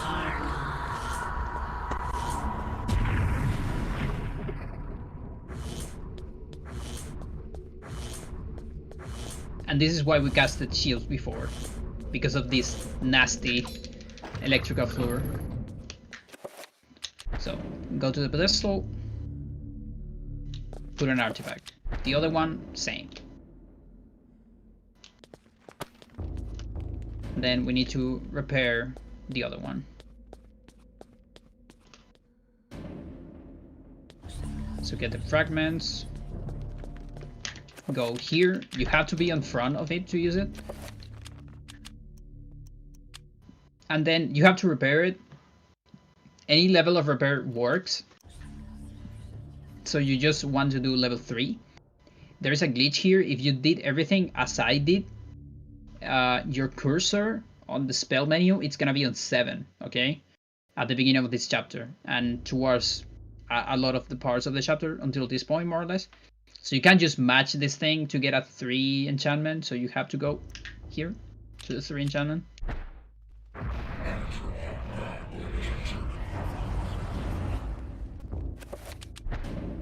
Then we use this. And then you have to use the Essence of Zelda. It happened to me a lot of times that I was just matching here because I was eager to put this thing and I didn't press, you know, right before. And I read the letter from Edward. If you are reading this, Alex, which is pretty cool, then I am surely but dead. you can't get rid of it. Knowing that the police will contact my until you living scroll relative, all the way I made down. sure to leave this It's kind of message for annoying, you. but there's a way As around I it. write this letter, You can scroll. And that gets rid of it, okay? So just for you to know, that's kind of a backup. If you accidentally Dear watch this, Alexander, you can scroll and get rid of it. It's super long, so it's good to have that backup, believe me. Okay, so I called all these teleporters with numbers, starting from 1 here, then 2, 3, 4, 5, 6, 7, 8, 9. Okay, so I'm gonna be calling that.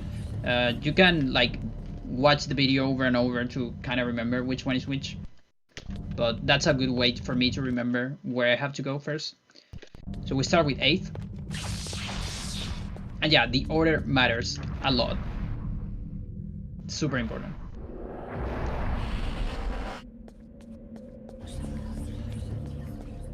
here you need to select a rune.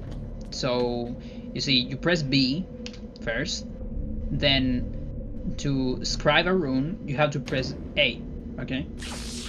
And in particular, you have to go for this rune, this one, okay? But you can actually choose the rune as soon as you start spinning like this, okay? You don't need to wait for the entire animation. And not just that, you can be holding that direction preventively and then slide from B to A, because B to A does this immediately, okay? So the direction we gotta hold is right, okay? So here you hold right and B to A, so like that. And then just as you can punch ladders and doors, you can also punch teleporters, and that saves some time if you get it right.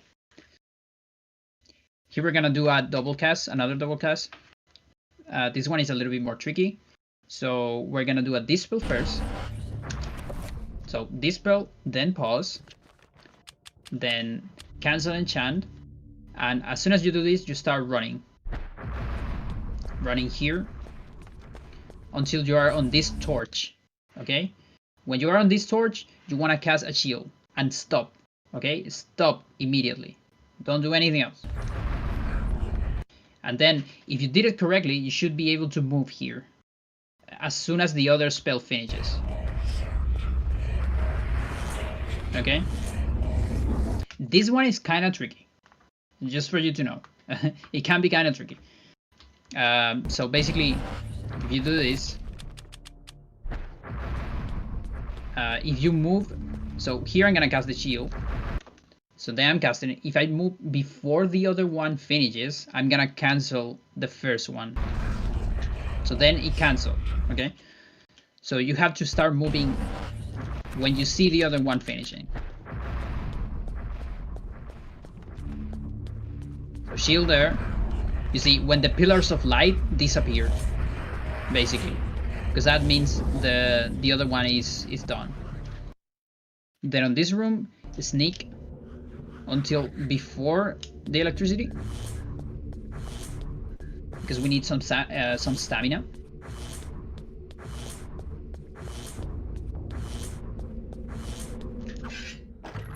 And then here we're gonna go for number 4. So 1, 2, 3, 4.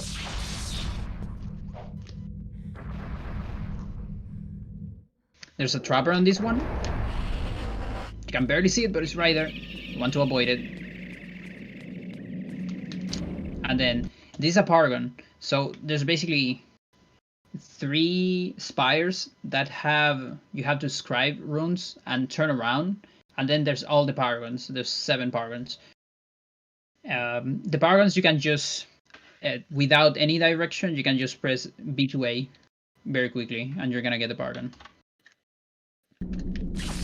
Then here, in the middle of the spire, so on this spot right here, you want to cast a Pool. Okay? As soon as it's over, you want to get to the teleporter. But you see there's a trapper there, right? So that can be kind of annoying. So what we're gonna do is we're gonna do something called target running, which is you run, but while you run, you press target with a certain rhythm. So it's something like that, and that way the trapper thinks you're sneaking. It basically doesn't recognize that you're running. Okay, so we're gonna do that.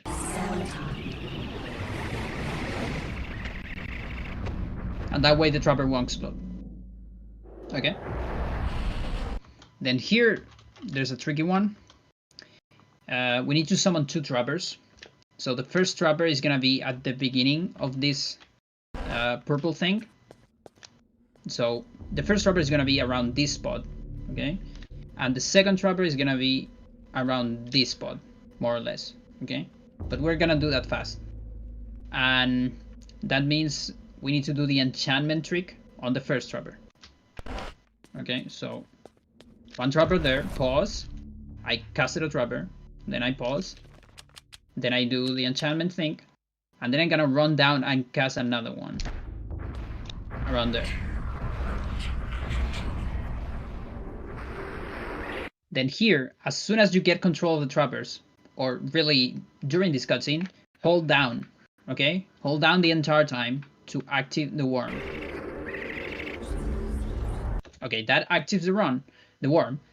And as soon as you see the black bars disappearing, you can press start. And then just keep holding down to go this way, okay? So let's do that one more time. So trapper there. Another trapper here. Hold down. And as soon as the black bars disappear from the worm, there you go. Just press start to get rid of the trapper. And then go this way. And you're gonna get this sepia effect as a consequence of that. Okay, next we're gonna go 5.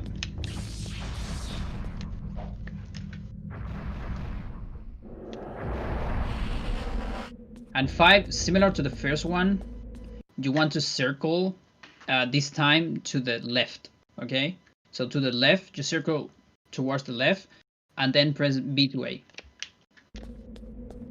So circle towards the left and press B to A. If you're not safe about that and you want to do it slow, do it slow. The important part is that you put Celta on that one. That's the important rule. We're gonna cast a free shield here. So that's a shield. And then a cancel enchant, so you can move. There's some trappers on this room.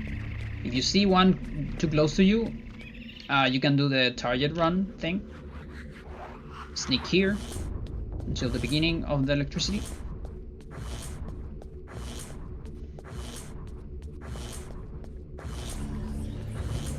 And there you go. Next one, we're gonna go number 3. 1, 2, 3.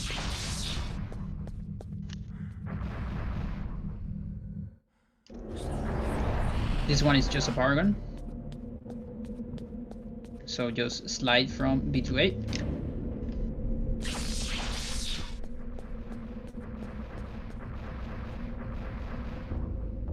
And on this room there is like kind of a long puzzle that you have to do casually, summoning a lot of creatures.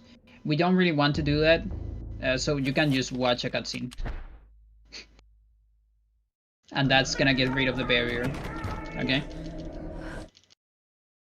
So that gets rid of the barrier. Then after that, you can cast how's it called? A pool. And it's important that you cast it here. Okay. And now you're basically on a timer. So we're gonna go number 9 here. You're on a timer because we want to get high sanity to do a teleport, okay? So here, if you get over a certain threshold on sanity, you're gonna trigger a teleport. So let's wait a little bit, just a little bit, so you can see a teleport. That's the teleport, okay? So that's the timer I was talking about, because you're recovering sanity. We actually want that to be on the next room, and that's why you cannot allow any movement mistakes here, because otherwise this will happen early. If you see you're too slow or something, you can delay this pool a little bit so you can get this on the right spot, okay?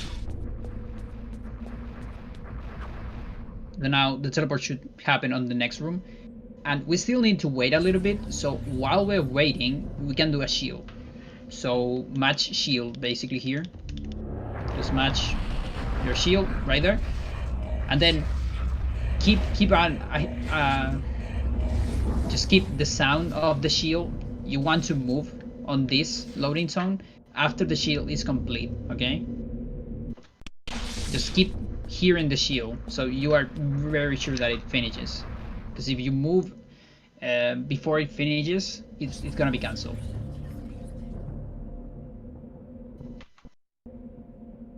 Let's do it real quick again. Match shield. Then waiting until it finishes. There you go.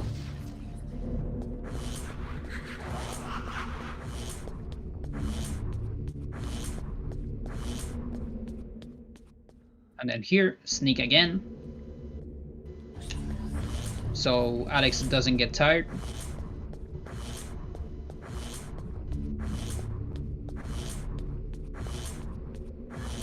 And you're gonna get some chucks here, but it's fine. Don't worry about it. Now we go to number 2. This one.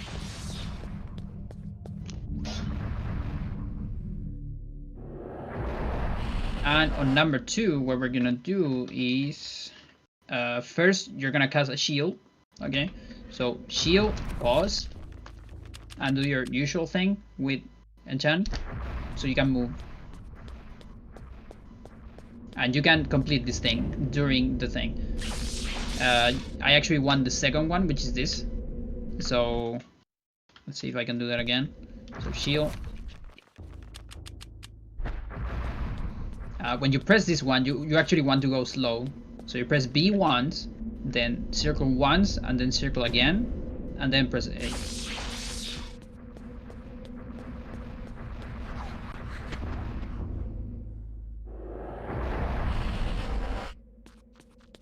Then run here. That trapper is scary, but it's not that hard to avoid the way I did it right there. But if you're too scared of it, you can sneak, or rather you can do the thing with the rhythm of pressing R. Okay, hang on. Okay, so here we're gonna do our reveal. Actually, you can do it on the previous room, and I forget it. And you can do it moving like this. You definitely want to do it on the previous room, so it's gonna be examined here already. I mean, not examine, reveal already. So you can do it right after the teleporter, basically. Then sneak a little bit.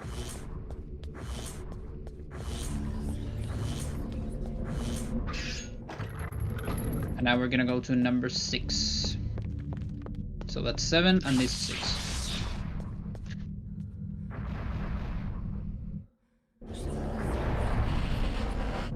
There's a trapper here. We're gonna do our trick with R to avoid it.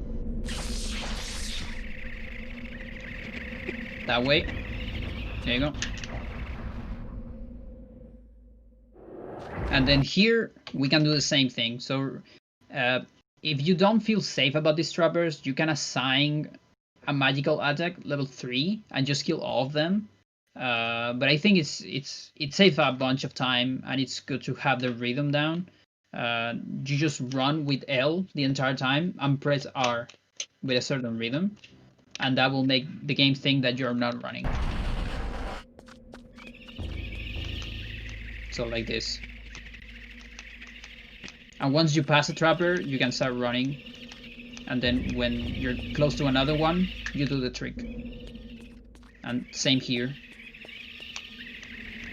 So you see, Alex is running in a funny way. Then sneak here.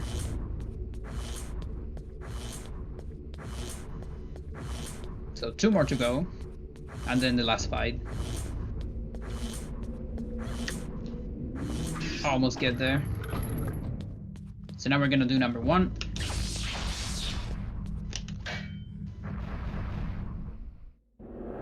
So this number 1, this one has 3 trappers. So this is the most tricky. It's more tricky than the one number 6.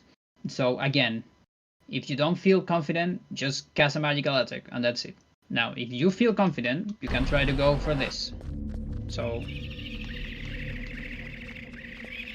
and you can even make some of them explode if you go to this upper level. But again, that can be kind of tricky.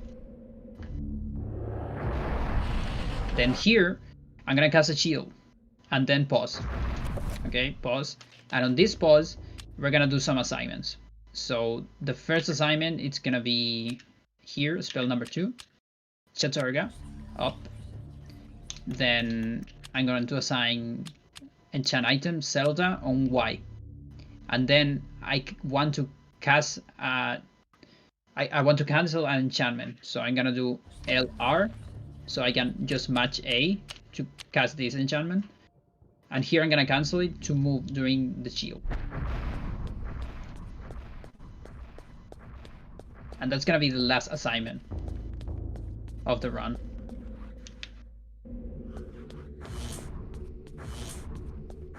And just one more portal for the last boss. So this is number 7, the only one left.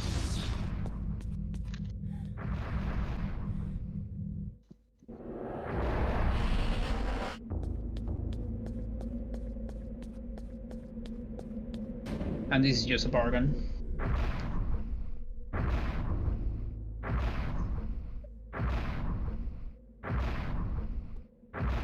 So we have to see all the runes getting activated right here. So if you fail one of the runes, you're gonna get a fail sound there, and you have to activate the other rune. And that's kind of a big time loss. So always beware of that. And then here, there's actually a skip here. I'm not gonna show in this run because it's kind of dangerous. So instead, you know, I have other tutorials, like small tutorials, where I can show those. But here, what I recommend is for you to make 7 attack, okay? Just don't make mistakes, exactly. So you did attack on Peter. If you want to implement the skip later, you can. You don't need to do 7 attack anymore, okay? But I recommend starting with this.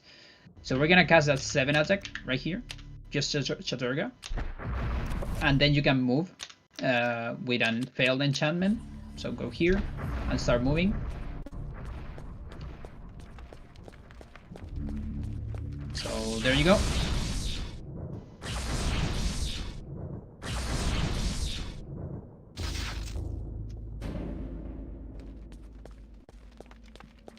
So that's kind of the beginner strat, let's call it. There's a way to avoid that, but it's kind of tricky.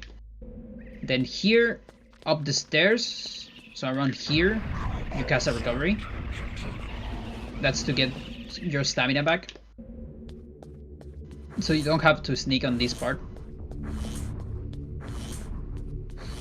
And here, we want to get to this door without shields. If you have any spare shields, waste them, okay? Wait until you get rid of all your shields. Very important. Otherwise, Pius is gonna dispel them, and it's gonna be very annoying. Then, safety measure here, you can enchant your shotgun. It's not mandatory, but if you want a safe battle at the end, enchant your shotgun here, okay? Before the fight. Okay? Like here, you're always gonna see this message. If you're going fast, you just match B and get rid of it. If you want, you can save there, if you don't feel very confident about the fight. And this is the final showdown, finally. But sadly, we're not gonna watch the cutscenes. There's a ton of cutscenes here. In-game cutscenes merged with pre-rendered cutscenes. Just lots of them. So just match start. Match start. There's another one. Okay, there you go. So this is the first one that is... You cannot avoid it. You have to see it. So as soon as this starts, run up. Okay? Pius might do a spell or might not. It did one, okay? If it doesn't do a spell, it's gonna chase you, and you have to kind of go around it. You never want Pius to do an attack, like a, you know, like a melee attack to you. So go far away from him, and then go into this spot, more or less this spot, like very up, okay? And here you enchant your Gladius.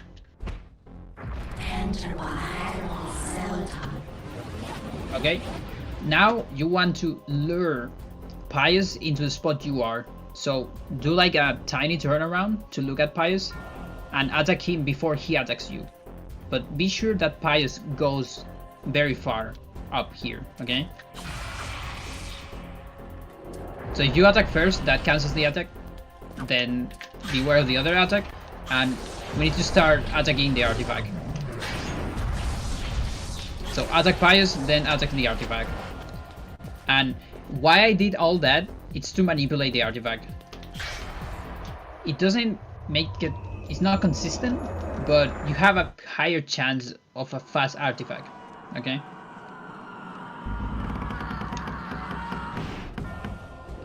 So then you're gonna have Elia here. If you get hit with a ghost, you're gonna get back to Alex, and you have to repeat that ghost like this, for example. Okay, so right here you lose an entire artifact because you have to repeat Elia. So always be sure to, you know, don't get hit, at least with a ghost. You can get hit by Alex, doesn't matter, but never get hit with ghost. Very important. Another thing about ghost, they cannot add a cancel.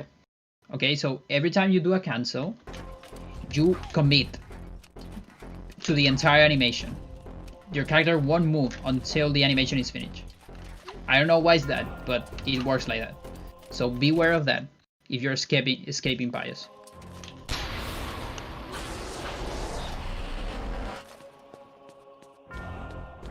Okay, so artifact's there. Now I need to go back to the artifact, not to Pius. And now back to Pius. And then artifact. And so these are fast artifacts, for example. Okay, so right there, that's a little glitch. Sometimes the game just decides to don't register your collision. And you see I couldn't cancel the attack because I was a ghost. So that's just the game trolling you sometimes.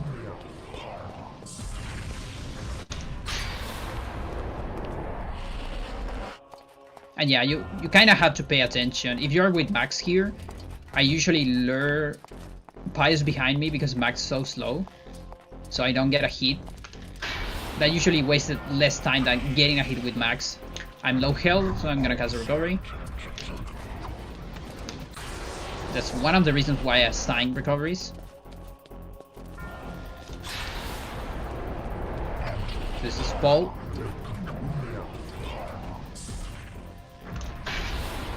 And one more to go. Roberto after this. And yeah, always pay attention to where the electricity goes when you hit Pius, because that's where the artifact is gonna summon.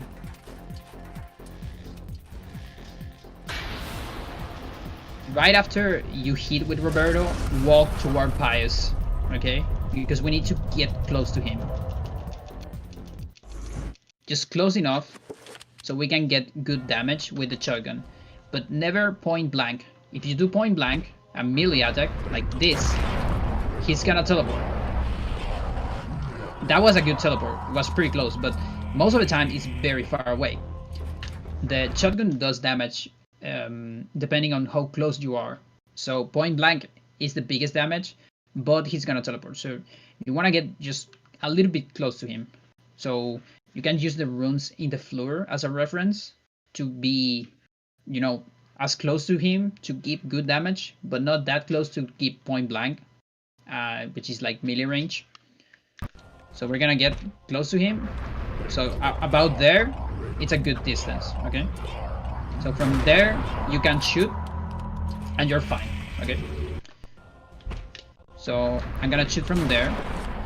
As soon as you do a shot, you pause. As soon as you hear the shot, okay? And then unequip and equip again. And that does an animation cancel. So with this, after you unpause, you can shoot immediately. Like that. And then do it again. And again. Until you kill it.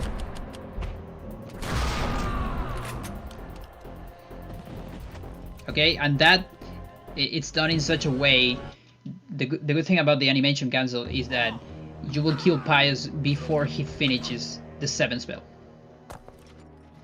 Then you cancel this cutscene and hold left. Hold left, and as soon as you see this thing move, because you're holding left, you press A. Ah, that's the ticket. And that frame right there is the last frame of the run.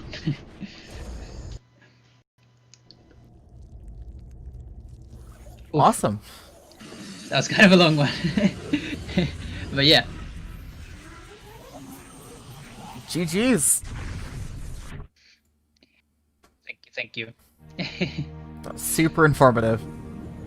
It is finally over, my It is finally over, my dear. His plans are finished. For now, at least. Awesome. You have So while the cutscene's going, where can we find you, and where can we find more of your tutorials about this game? just as I am. So I'm you sorry can find me about on the night. Pandora Jane. It's not quite It's the Pandora inherent _ feeling, Jane but there was so little on time Twitch. and so And much also to there's my YouTube channel, Goodbye, which is Alice. also Pandora Jane. You can I find it will like that, miss you. or from my Twitch.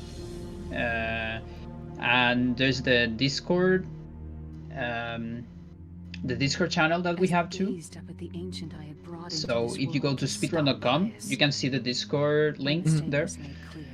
And even if you don't want to speedrun the game, you can just go there. I always say this. There's a lot of people there that aren't speedrunners. They just love the game. And, you know, we have the people that know the most about the game there, so you can ask everything, really. And there is plenty of tutorials on my YouTube. There's some of them are outdated, and that's why this was kind of a very nice opportunity that you people gave me to kind of have an updated one. Yeah. So yeah, that was pretty cool. So, second question, any shout-outs you want to get out while you're... Anyone in particular? First of all, shout out to you and to the whole Thunderturn again. Thank you for the opportunity. Yeah. It was like the perfect excuse to make this tutorial. I was getting that idea for a while, but I never really like sit down and did it. And of course to the community, to the Eternal community, to Sir especially, for discovering most of the tech in this game. And of course to all the new runners that we're gonna have, all the old runners, and just to the whole community as a whole. Everyone has done a little bit for the game. Yeah. Well, that has been Pandora Jane. This has been Second Strikes, and this has been an awesome time. Thank you for coming on. It was an absolute blast to watch. So, I believe we will see you all next time for the next Second Strike, or I believe we have other stuff on as well. If you want to know more about Thunderthon, you can find information down below. Let's go get a raid going, no reset. Show them some love, because they've shown us some love, that's for sure. And we'll see you all later. Okay. Bye bye everyone. Alright, I'm going to get that raid going.